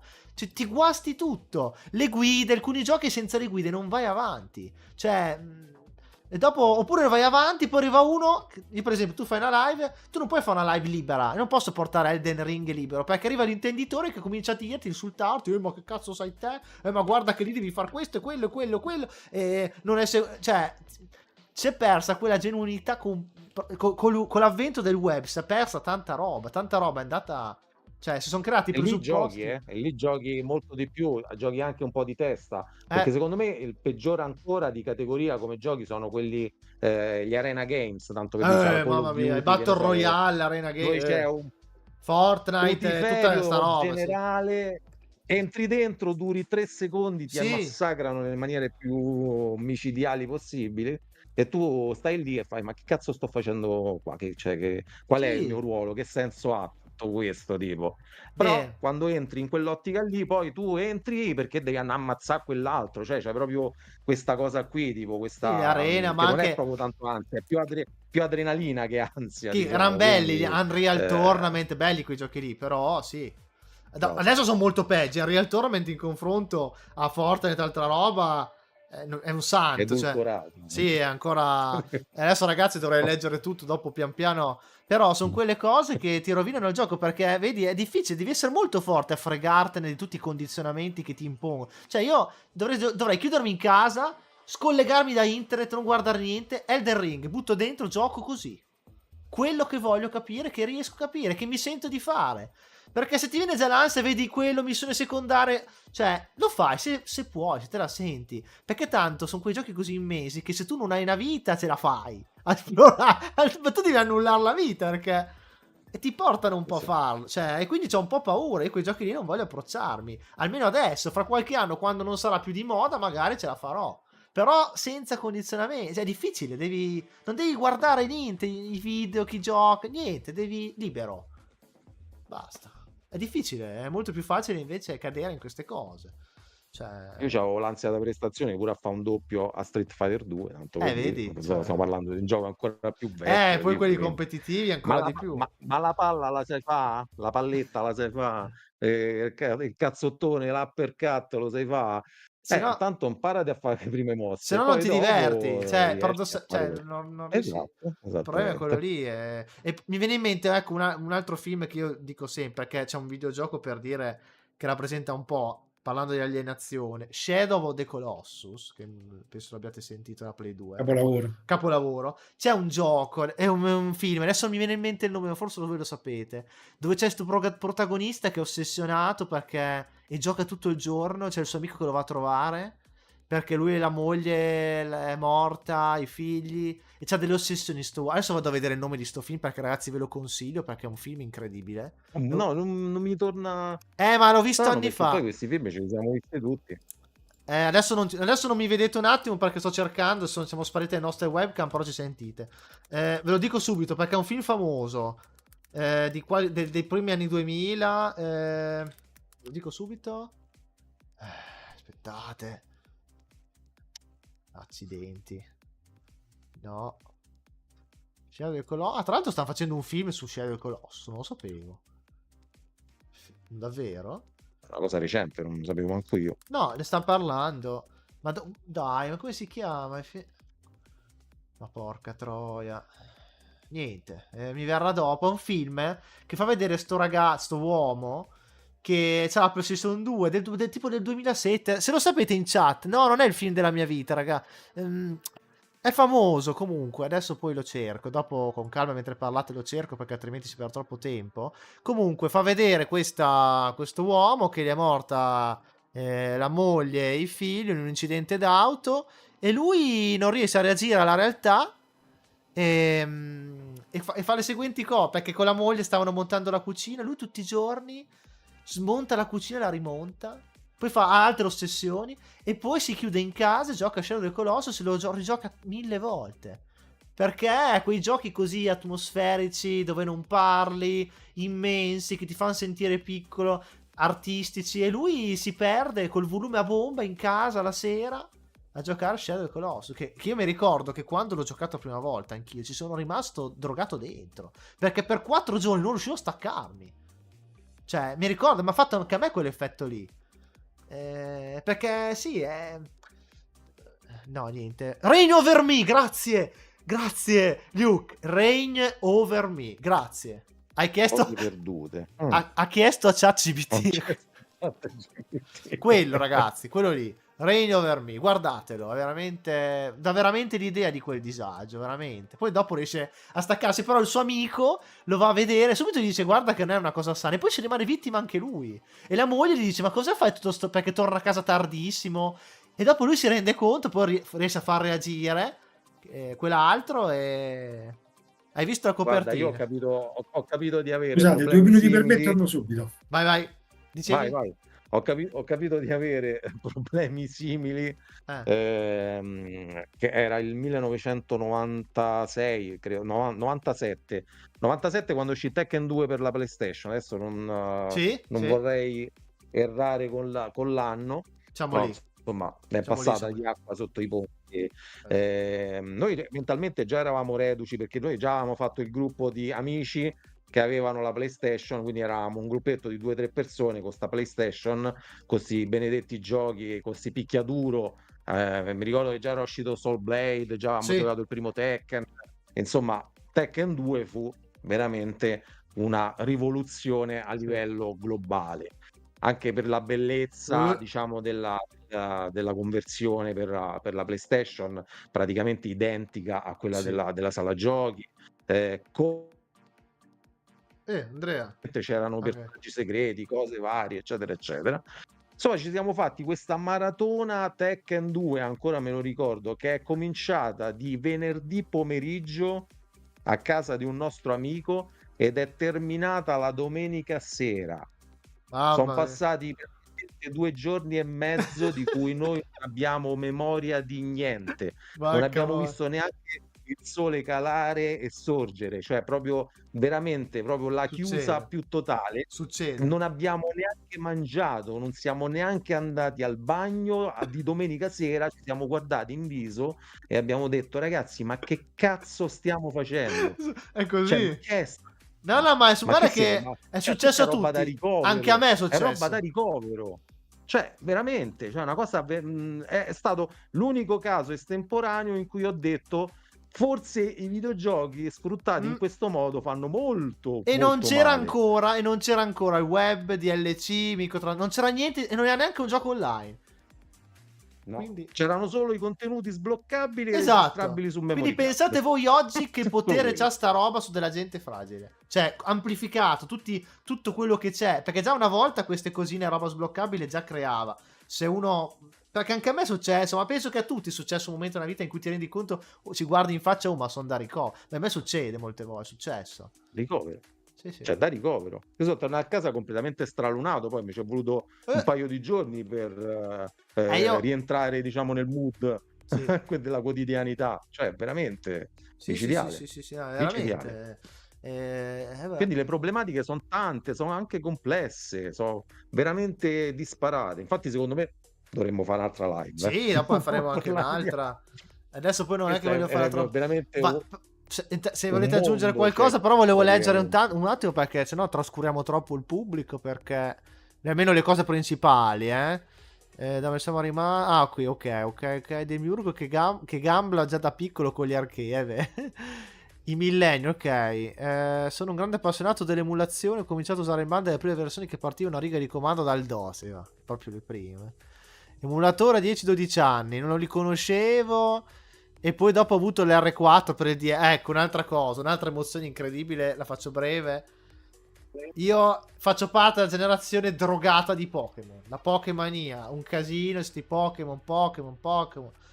Giorno e notte, cioè tu andavi in giro ti giuro, andavi in giro ai parchetti, andavi là col Game Boy, il cavetto e trovavi gli altri col Game Boy, il cavetto a combattere, scambiare, e le carte, Yu-Gi-Oh! L'altra cosa, il mio ex Yu-Gi-Oh! Cioè, tutte ste robe qua. Quindi quando è uscito Pokémon Go sui No, io cellulari no, andavate in giro per... no, io no, quello mi ha sempre Meno fatto male. cagare perché io sul Io ho cellulare lo visto odio. gente che andava in giro per Sì. Roma, per tutta Roma, a cercare i Pokémon per strada. No, io per fortuna Veramente. sono arrivato fino al Game Io... Boy Advance e poi basta. Però c'era quella dipendenza lì, dicevo, quelle cose lì, per completarle, quegli RPG di collezioni, sono complicatissimi, si devi dedicare una vita, all'epoca anche. Non c'erano Wii, non c'era un cazzo. Quando è arrivato l'Action Replay, il Codebreaker, il Game Shark, quegli aggeggi mi ricordo ero a Olbia in vacanza, vedo sto robo, i trucchi, ottieni tutto. Ho detto, ma cos'è sta roba? Sto aggeggio di plastica? Boh, lo compri, ci butti la cartuccia, metti i codici, sta roba, e poi capisci, puoi sbloccare la roba illegalissima. Pokémon mai visto. Poi vai dagli amici, rimangono così, ma come hai fatto? Fia, lì era... Cioè, lì eri un dio, eri Ah, veramente, sentivi una carica di dopamina, eri un dio, perché robe che tu non potevi sapere, poi a volte ti sbagliavi, come è successo delle volte, incazzato col mondo, perché magari mettevi il codice sbagliato, o magari era programmato per la versione inglese, e tu la mettevi in italiano, perdevi il salvataggio, perdevi tutto, si cancellava la ROM, cioè, e lì ti incazzavi a bestia, lì veramente dei glitch assurdi, cioè, però erano quelle cose che ti ricordi, perché nessuno ancora ne parlava. Mi ricordo anche la Dateller, quella che era una ditta svedese, la R4, queste robe, cioè, erano quei momenti dove tu dici, ti davano una scarica di dopamina che perdevi proprio il contatto, e lì ti infognavi, perché stavi lì tutto il giorno a mettere sti codici, provare, sperimenta, lì stavi lì delle settimane, mi ricordo, cioè, con la R4 non mettevi solo i codici, mi pare che mettevi tutto, anche le le ROM, ROM, no? sì Tutto sì, praticamente, era una tutto. cosa a gestione completa.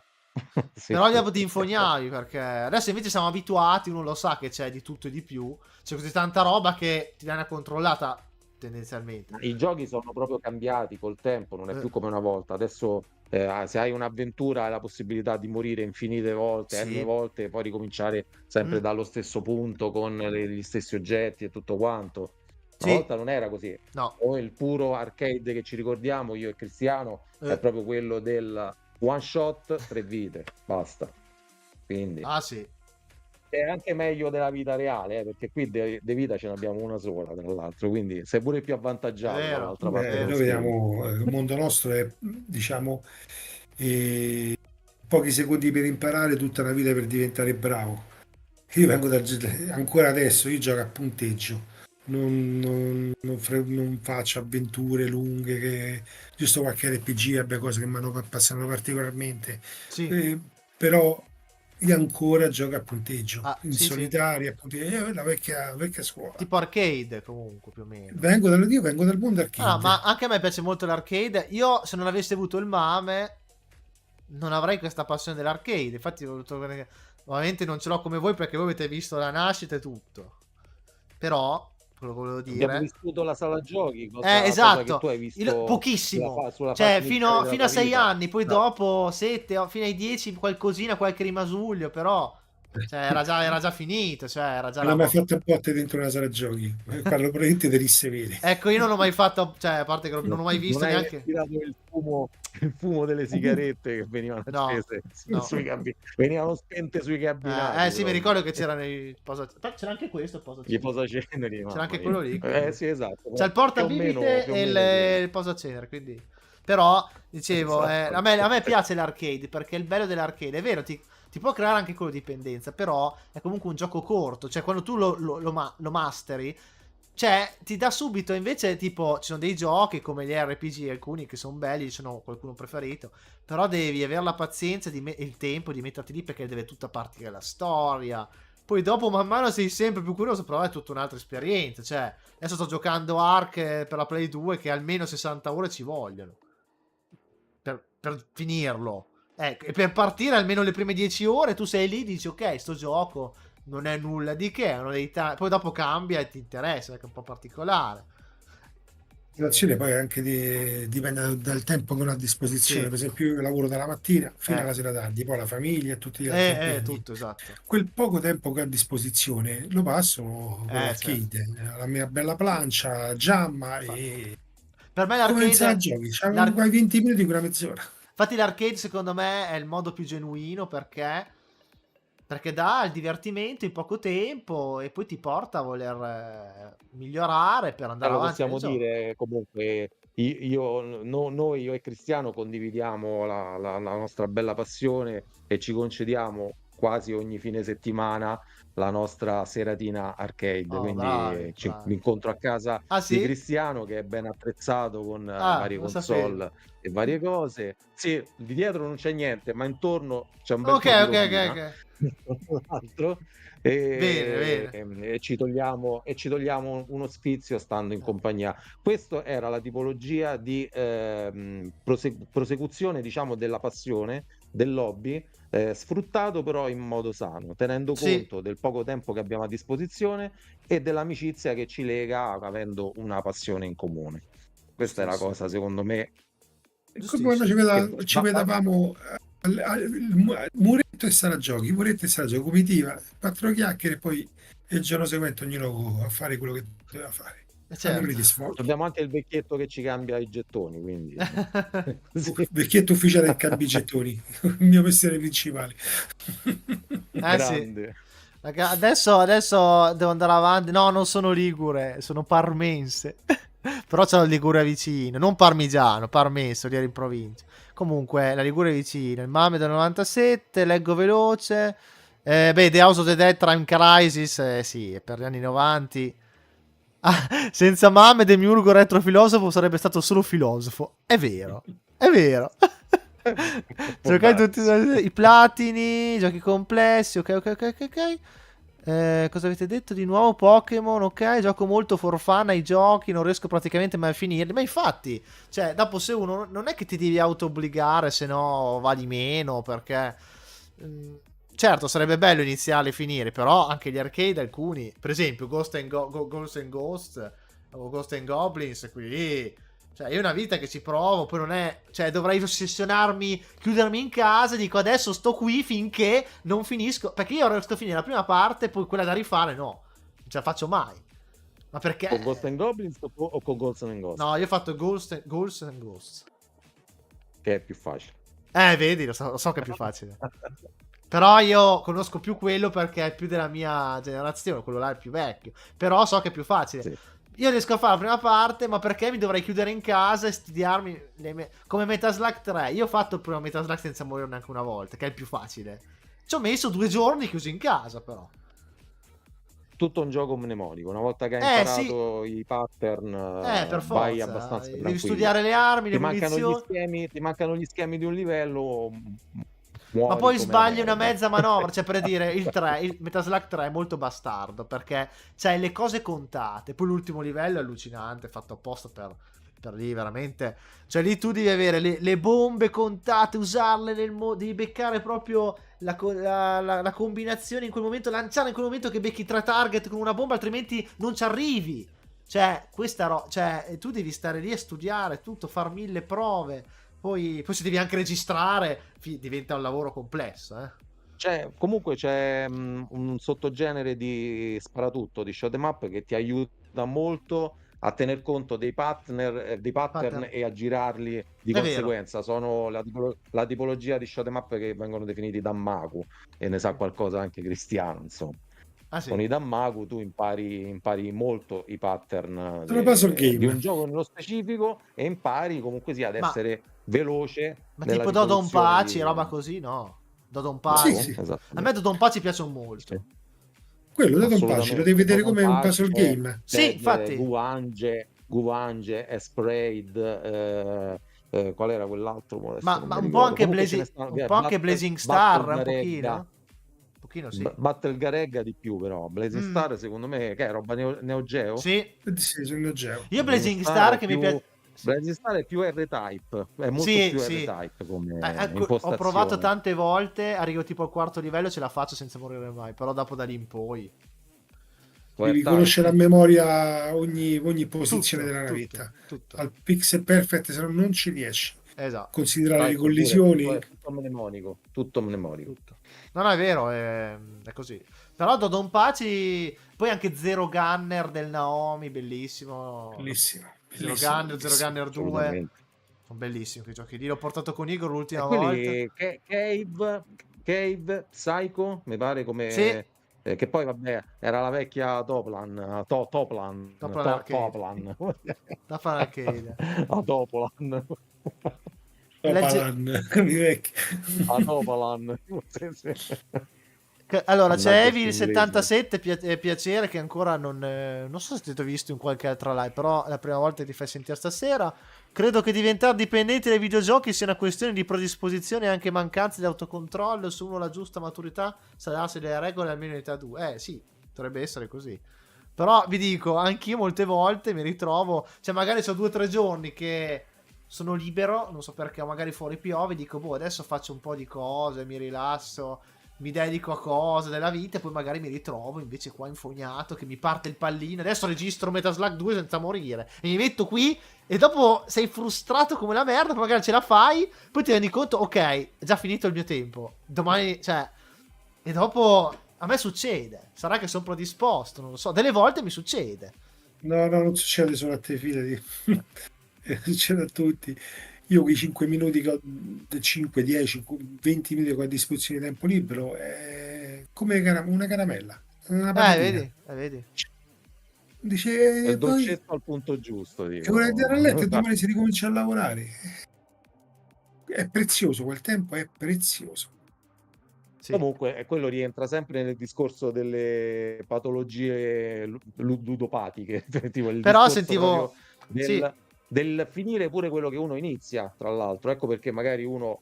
Ci sono stati anche dei periodi in cui io personalmente lavoravo e giocavo, sì, solo quello. sì, Cioè, perché tornavo a casa proprio col pensiero che sì. dovevo finire, che ne so, un Resident Evil, che dovevo finire una cosa e magari finirlo non soltanto per il gusto di finirlo, Ma ma per... anche di sbloccare tutte le sì, varie cose, ti eccetera, eccetera, di autoimponevi una finirlo al completezza. 100%. Perché poi il Esatto. discorso della Quello l'ho fatto completezza... per un periodo molto lungo, poi tra Eh, l'altro, e poi adesso gli hobby si sono modificati, adesso è diventata una cosa il un discorso della pochettino completezza più... è subdolo perché magari tu ti senti incompleto nella vita e questo discorso di appunto magari il gioco non ti diverte manco più tanto, però tu sei portato a volerlo completare perché se lo completi è come se completassi una parte di te, non so come dire, ti dà quella sensazione lì di pienezza, di sempre dopamina, cose così, e allora Io, per esempio, ho ancora il primo Resident Evil, io, quello proprio classico, il primissimo in assoluto, quello PSX, sì, quello ancora ho a memoria, io te lo comincio e te lo finisco, proprio sì. tac, senza, cioè so tutto quello che devi fare per Mm. finirlo al 100%, con 3 ore di tempo, per sbloccare tutto quello che puoi sbloccare da quel gioco, con l'happy ending Sì, sì, sì. e tutto il resto, tipo. Beh, poi ci sono Quindi, dei giochi, quelli perché? coi finali Perché per un multipli. periodo particolare finito 30 volte, tipo 40, non mi Sì, sì. ricordo più quante volte posso aver finito quel gioco.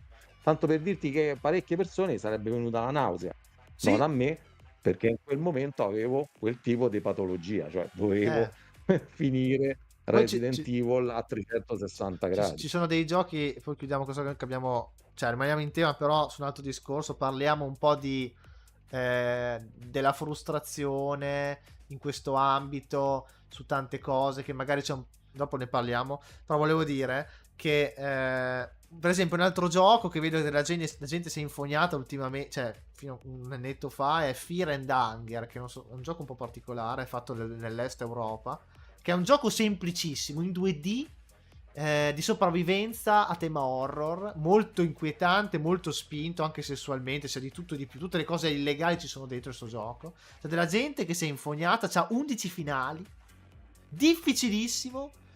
Tu pensi di averlo finito, in realtà se tu fai un'altra strada ci sono 1000 combinazioni di personaggi, di cose. E Rob, non sto scherzando, per esempio tu per fare un finale devi vendere una bambina a un pedofilo in questo gioco, Cioè se tu la salvi c'è un finale. No, ma è malatissimo, è una roba russa, fatto è andato molto di moda tra gli streamer su Twitch, io l'ho provato a giocare, però è così, è difficilissimo se tu non Perché c'è capisci. tipo una ragazza, ti dico una ragazza? C'è una cosa- bambina, però puoi anche non salvarla. Se la salvi, hai un finale. Però non arrivi al mondo degli dei antichi. Allora devi venderla a sto qui perché ti dà uno. Cioè, è un gioco senza morale. Dove tu non capisci mai se devi fare quello che la tua coscienza ti dice.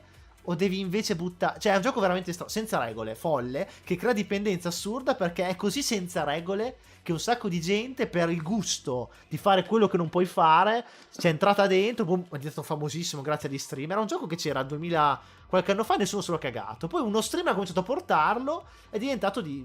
Adesso è sparito, cioè è un po' passato. Ci hanno fatto anche un seguito. Però questo è un esempio, no? Ci sono questi giochi che hanno delle meccaniche strane, molto unici, che poi rimangono un po' nell'underground. Però se poi vai a vedere le visualizzazioni di chi ci ha giocato, nessuno lo conosce, però. Cioè. No, guardano tutti. Esatto. Cose va portato censurato perché sennò su YouTube però è peso come gioco, cioè è solo in inglese, devi sapere molto bene l'inglese. Ci ho giocato qualche episodio, poi dopo ho lasciato perdere perché ti infogni, perché c'ha 11 finali, ci sono una quarantina Sì. di personaggi. Non è la questione dei finali o quello che devi fare, è proprio il concept malato. Che poi magari vedi ti cose porta malate, un attimino- l'uomo è attratto anche dal malato, perché quello che lo scandalizza un po' lo attrae, vuol vedere fin dove si spinge qualcosa, e tu sei convinto di aver visto tutto, poi ti rendi conto, ah ma no, aspetta, c'è un'altra roba, e tu ci rimani dentro. Se uno è un po' isolato dal mondo, magari un po' antisociale, cioè. Sì, ti condiziona psicologicamente. Però l'ha fatto un Sì, ragazzo, sì. l'ha sviluppato un ragazzo da solo, non c'è dietro una multinazionale, cioè non è che chi l'ha fatto. Quindi la cosa assurda è che a volte non si fa solo per soldi, si fa proprio per il gusto di perdersi in una dipendenza. E l'ha fatto quel ragazzo lì che è diventato famoso, cioè non è che c'erano dei soldi dietro, facciamo Fortnite, facciamo World of Warcraft, ci facciamo. No, così, pura arte, è artistico, però è veramente controversa come cosa. Cioè, ti può rubare la vita e poi c'è delle cose moralmente molto discutibili. Però, senza regole, veramente. Probabilmente qualcuno di voi l'ha sentito. Vabbè. Comunque, cambia il discorso. È solo per computer. No, io personalmente no. Non l'ho Fear mai and sentito, Hunger, cioè tu però devi sopravvivere. Ma incuriosito. Allora, è un gioco molto cioè, il senso è Fear and Hunger, fame e paura. Cioè tu. È un gioco spietato che ti fa vedere la crudezza della realtà, dove tu sei un personaggio innocente, puoi scegliere varie categorie, e tu devi sopravvivere, mangiare, trovare cibo. È una survival, però RPG, è molto violento, horror, spietato, puoi cadere in una latrina piena di escrementi perché ti fidi di uno e muori lì. Non è che muori, il gioco non ti dice niente. Tu rimani lì. E allora capisci che hai sbagliato e devi ricominciare tutte le volte. Per una cazzata ti si rompe, pesti un chiodo per terra, ti viene un'infezione alla gamba, muori, devi ricominciare 100.000 volte quel gioco lì per finirlo. E tu capisci da ogni errore che puoi fare qualcosa di più. Poi magari sei quasi in fondo, una altra cazzata che non conosci, muori.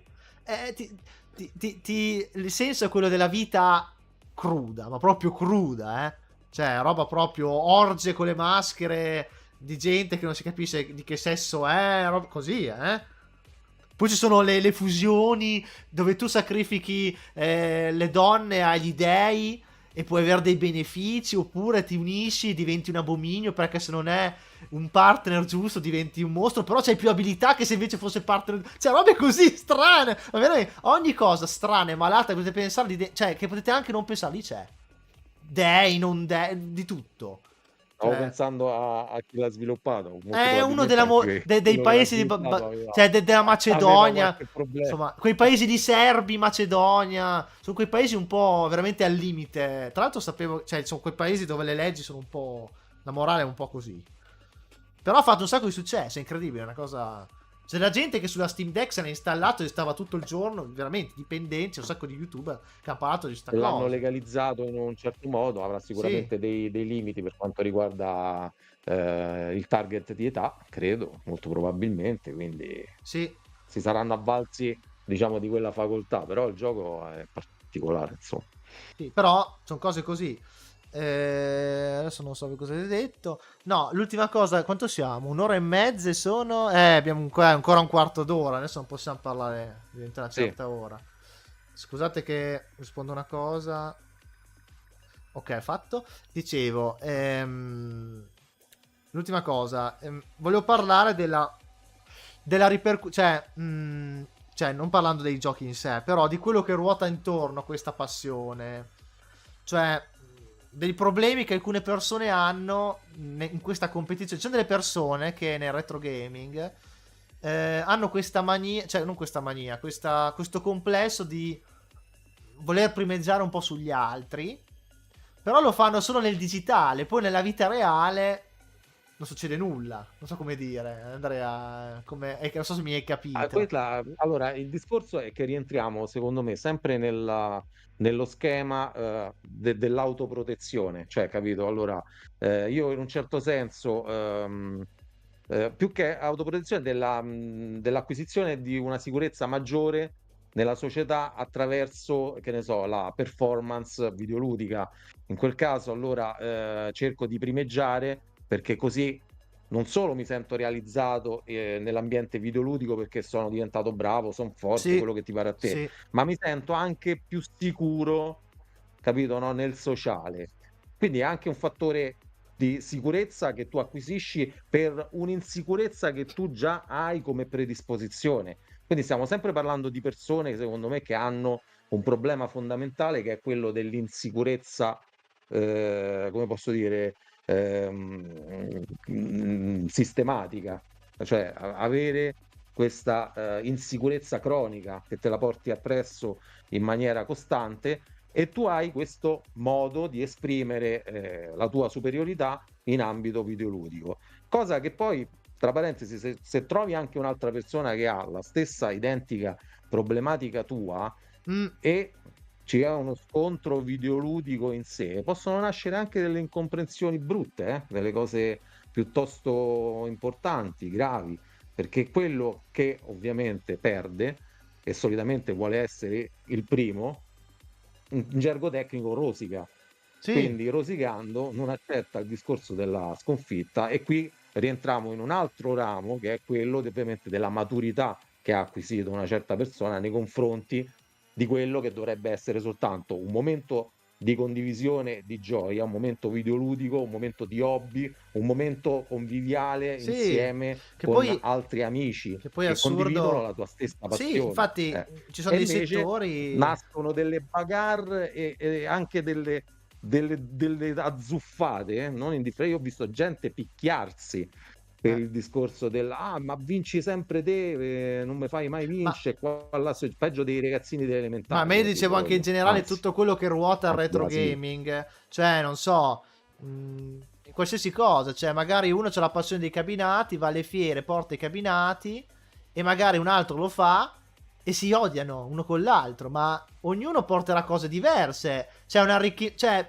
perché uno deve essere meglio dell'altro, cioè oppure no, con ogni cosa, tutto quello che cosplay, tutto quello che riguarda il retro gaming, ma anche il gaming. È quello che in gergo tecnico viene chiamato Eh, celolunguismo. ecco, quello. Io penso che tutto questo poi possa essere associato a un'altra debolezza umana, quella di sentirsi apprezzati, Esatto.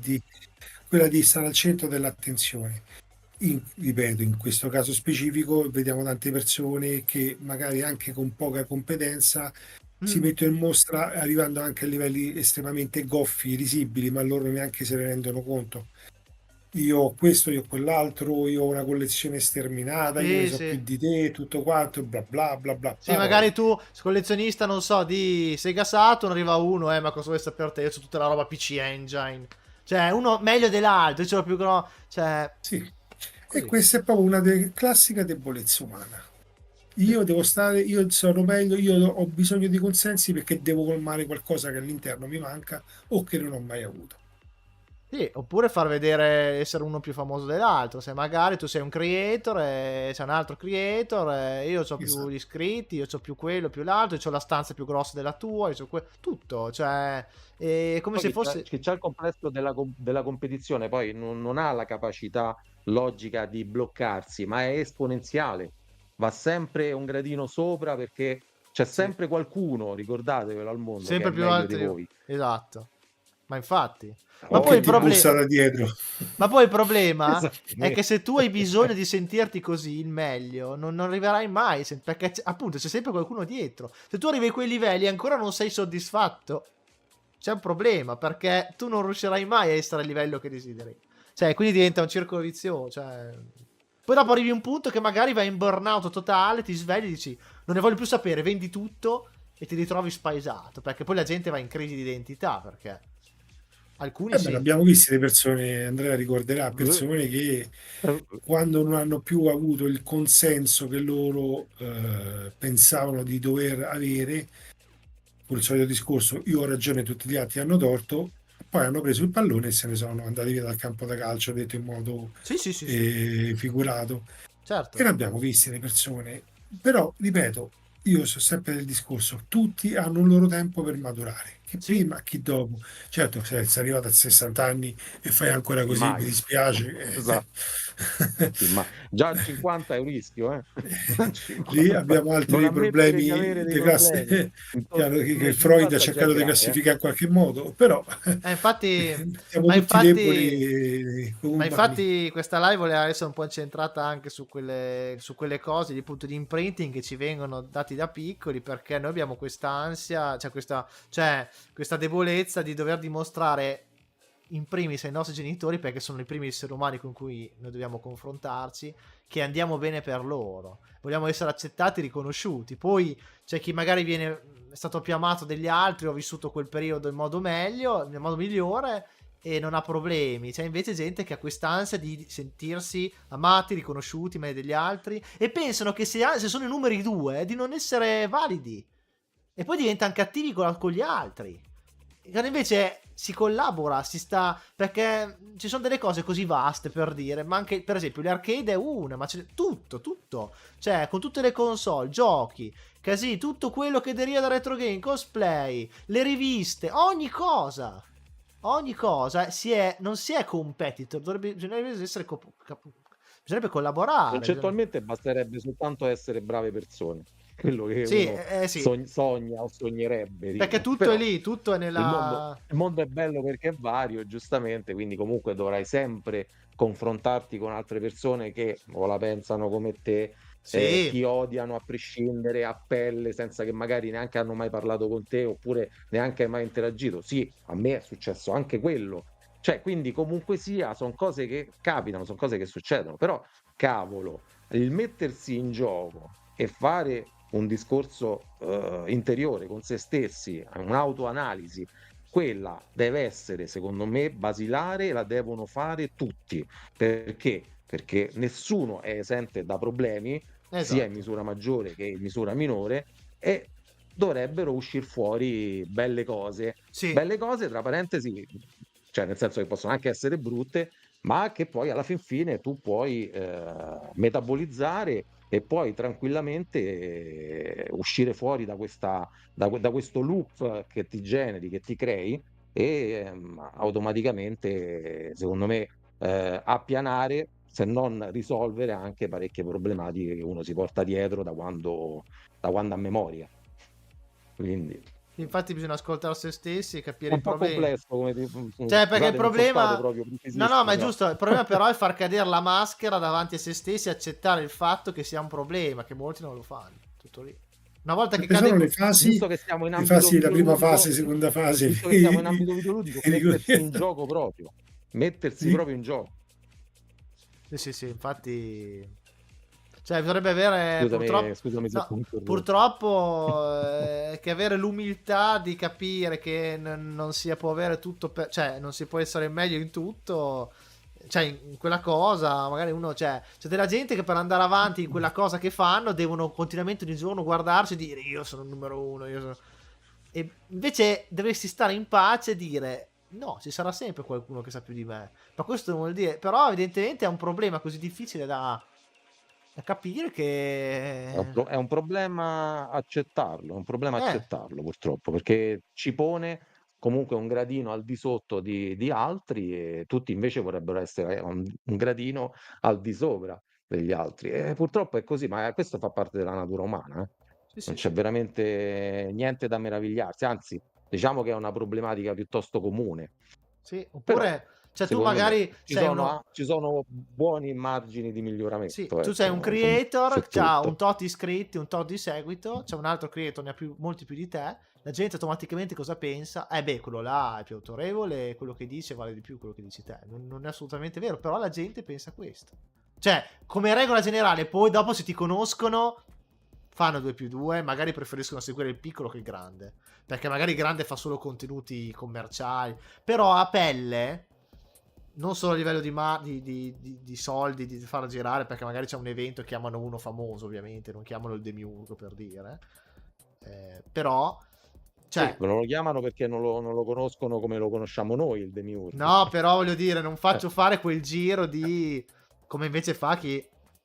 Però se uno cerca soltanto la passione, le cose, invece sì, però devi dedicare tempo, non è che, cioè, automaticamente guardo gli iscritti, capisco chi sei e quanto vai. No, non è così. Cioè, conosco della gente che magari ha pochissimi iscritti fa dei video incredibili, dice delle verità, delle cose che me illuminano e altri invece che non hanno quella... oppure altre la gente deve caratteristiche. essere in grado, prima di vedere i numeri, deve essere in grado di ascoltare. Quindi se uno capita, Sì, noi parliamo perché ecco, ci abbiamo come nostra conoscenza Igor, sì, Igor Maggiorelli, non sì. vado a sentire le notizie di qualcun altro, vado da Igor che pure se c'ha un canale con 2000 iscritti ne Esatto, sa di cose che figurati, esatto. proprio un pozzo di Sì, sì, sì. scienza in assoluto. Sì. Quindi ce li abbiamo i nostri masterpiece, insomma, da Ehm, consultare. Anche Magnum CDI, certamente, anche lui. Un Il altro, CDI, un altro, certo, certo. che quando vuol venire qua è sempre il benvenuto. Cioè, è comunque persone poi che sono persone comunque che può capitare che non sanno delle cose, però poi dopo vanno sempre, oppure lo ammettono subito, questa cosa non la so. Cioè, parlano soltanto di quello che sanno e che hanno fatto passione e hanno approfondito, ma genuinamente, senza volersi per forza porre nell'immagine di quello, io sono più esperto. No, ognuno parla delle sue cose. Cioè, per esempio, Igor dell'emulazione lo dice sempre: io non sono un esperto di emulazione, io vado con la roba vecchia ancora come una volta. Ma è giusto così, cioè, voglio dire. Sì, Oppure sì, sì, però Magnum, per esempio, non PC perdi Engine non lo tempo conosce, ma comunque. chi se ne frega? Sì, Cioè, sì. ci saranno altri che invece diffidate di quelli che invece vengono lì col video fatto e pronto, vi fanno vedere tutto e di più, come se fossero gli esperti che hanno vissuto di quello, che poi è impossibile, perché tu puoi dedicare un'attenzione approfondita non a tutto, quindi... Cioè, ci sono alcuni che fanno tutto e si prefiggono. Oggi devo fare il video mega approfondito sulla 1, domani sul PC Engine, domani... No! Dovresti... Cioè, lo puoi fare, però... Dopo vedi meno la naturalezza, cioè, quelle frasi, quelle cose che dicono Magnum, Igor, persone... Cioè, creator così, la senti a differenza. Soprattutto si capisce chiaramente quando il contenuto è un copia e incolla da Wikipedia o da cose o una cosa che veramente conosce. Però, sì. Lì, Però lì si la gente capisce. cerca, il problema è la sensibilità della gente. Io per esempio sono uno che vado a guardare, mi interessa queste persone qua, non la completezza, ma la qualità. Cioè la qualità nel senso che la loro esperienza li senti come persone umane con un'anima che hanno passione. Non il compitino perché sono youtuber devo farlo o perché ti poni in quell'atteggiamento lì. No, non quello. Cioè, Chiaro. le cose preconfezionate a me non piacciono. Poi c'è gente che invece vuole sapere di tutto di più, preconfezionato, molto asettico e va lì. Oppure vuole farsi le battute squallide, vedere uno che fa le battute. È così. È come il cibo, se ti Sì. piace mangiare bene, mangi bene, altrimenti ti accontenti di qualsiasi cosa, ma lì poi il problema è tuo. Ecco, è come andare a mangiare a una trattoria buona, genuina, quello è Igor e Magnum, e roba vera, oppure andare in un mega ristorante stellato con la porzioncina di asettica, cucina chimica, tutte ste robe qua, pagare un sacco di soldi, però è uno chef, è lui è l'autorità, è un po' la stessa cosa. Io sono più da No, anche trattoria lì c'è così. gente che è convinta che Eh, quell'esperienza va fatta devi spendere, va e lo fanno. fatta. Liberissimi di farla, per carità, io Però è ho la stessa cosa, altre via. idee sulla concezione di cibo buono, capito? Secondo me Quindi chi segue queste cose, chi guarda sti dati e non la genuinità, è chi si fa condizionare tanto da quello che dicono gli altri, da quello che la società ci dice che vale e non ascoltano se stessi, secondo me. Oppure hanno soffocato così tanto il loro bambino interiore, diciamo, che non sanno più cos'è genuino e vero, allora vanno così. Vanno dove vengono ci sono portati. interi siti di informazione in cui tu Eh, guardi e controlli, che ne so, voti che vengono dati a ristoranti, sì, voti che vengono dati a film, ti affidi al 100% totalmente alla questione delle sì. recensioni e quindi tu non sei più in grado di fare un'analisi per conto tuo, perché a me se mi dicono: "Sto film fa schifo, però io me lo voglio andar a vedere", poi sono io l'ultimo che deve Esatto. dare un giudizio su quel film. Me lo vado a Sì. vedere. Ci sono persone che invece non se lo vanno si No, precludono proprio vanno a vedere la anche la visione di recensione, quel film guardano. solo perché Ok, ne non fa per parlano me. male.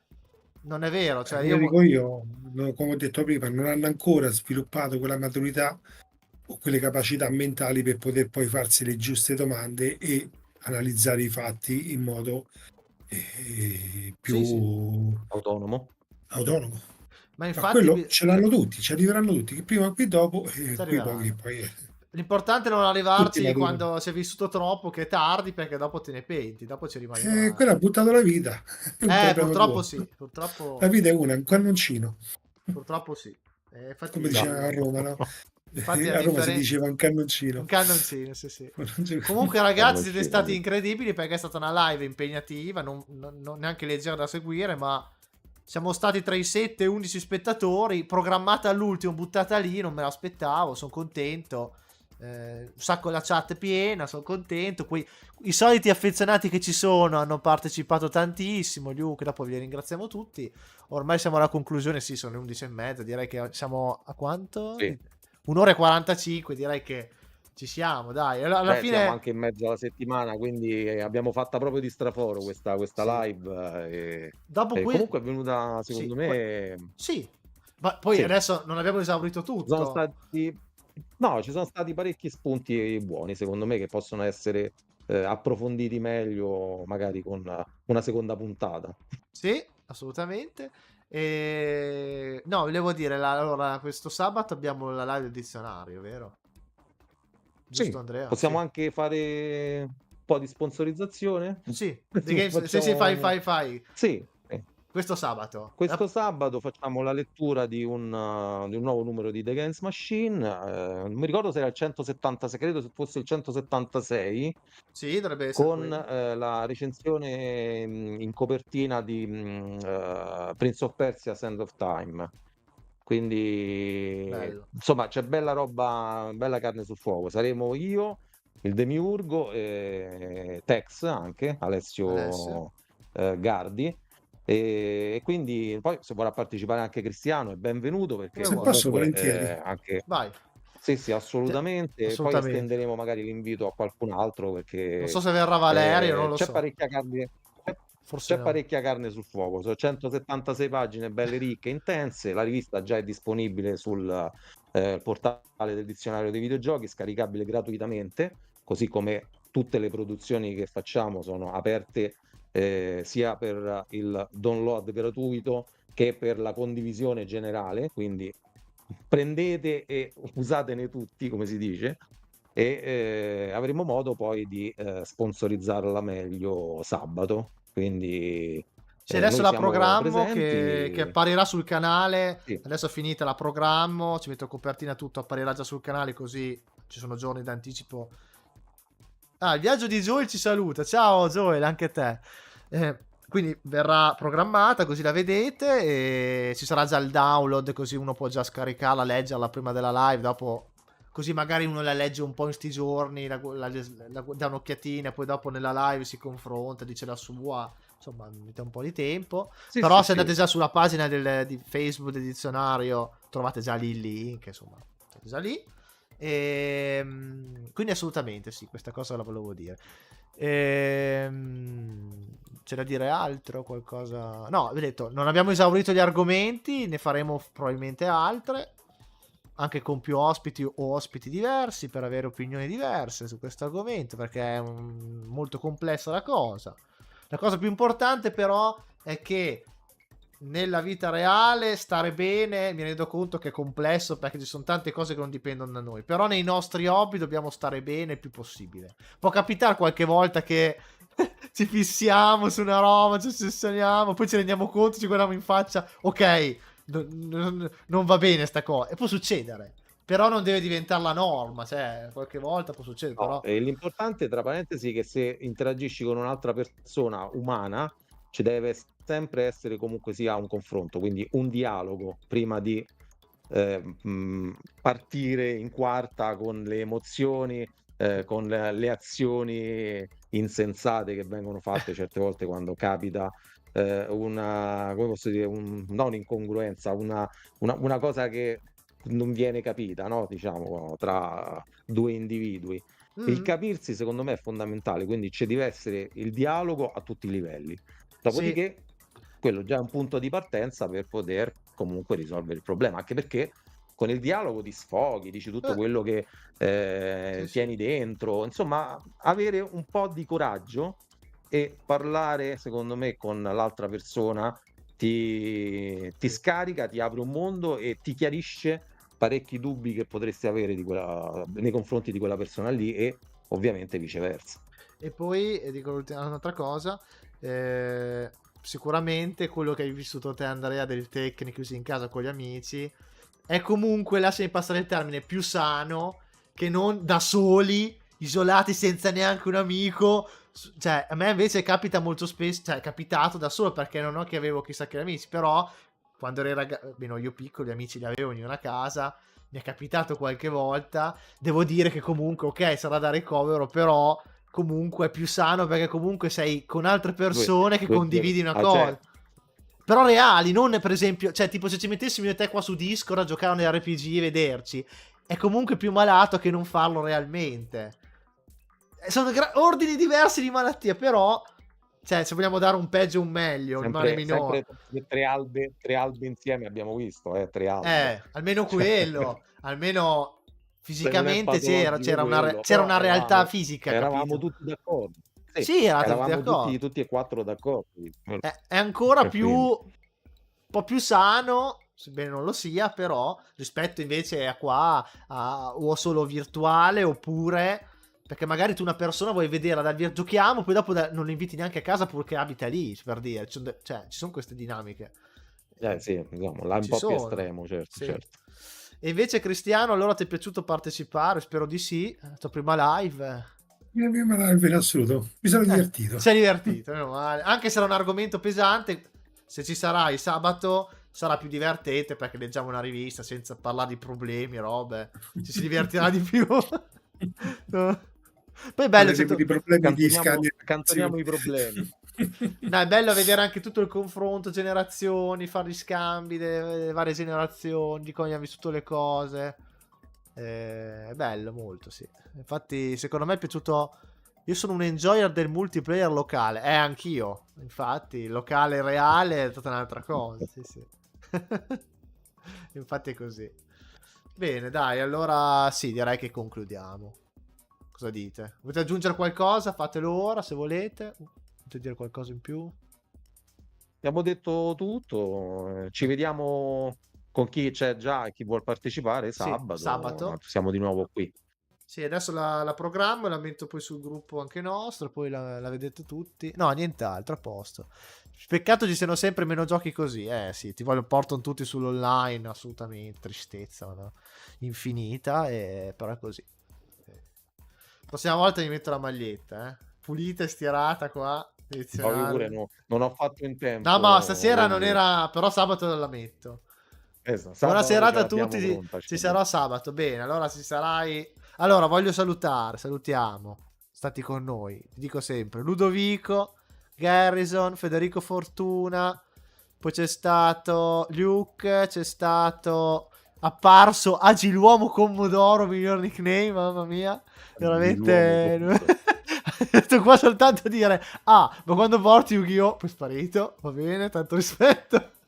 E poi Evil 777 e il viaggio di Joel, ragazzi. E poi tutti gli altri che non si sono... Grazie ragazzi. hanno scritto e basta. Grazie per il vostro sostegno e averci guardato. Ringrazio anche Giovanni D'Amato per essersi iscritto. Andiamo avanti così. Buonanotte e alla prossima.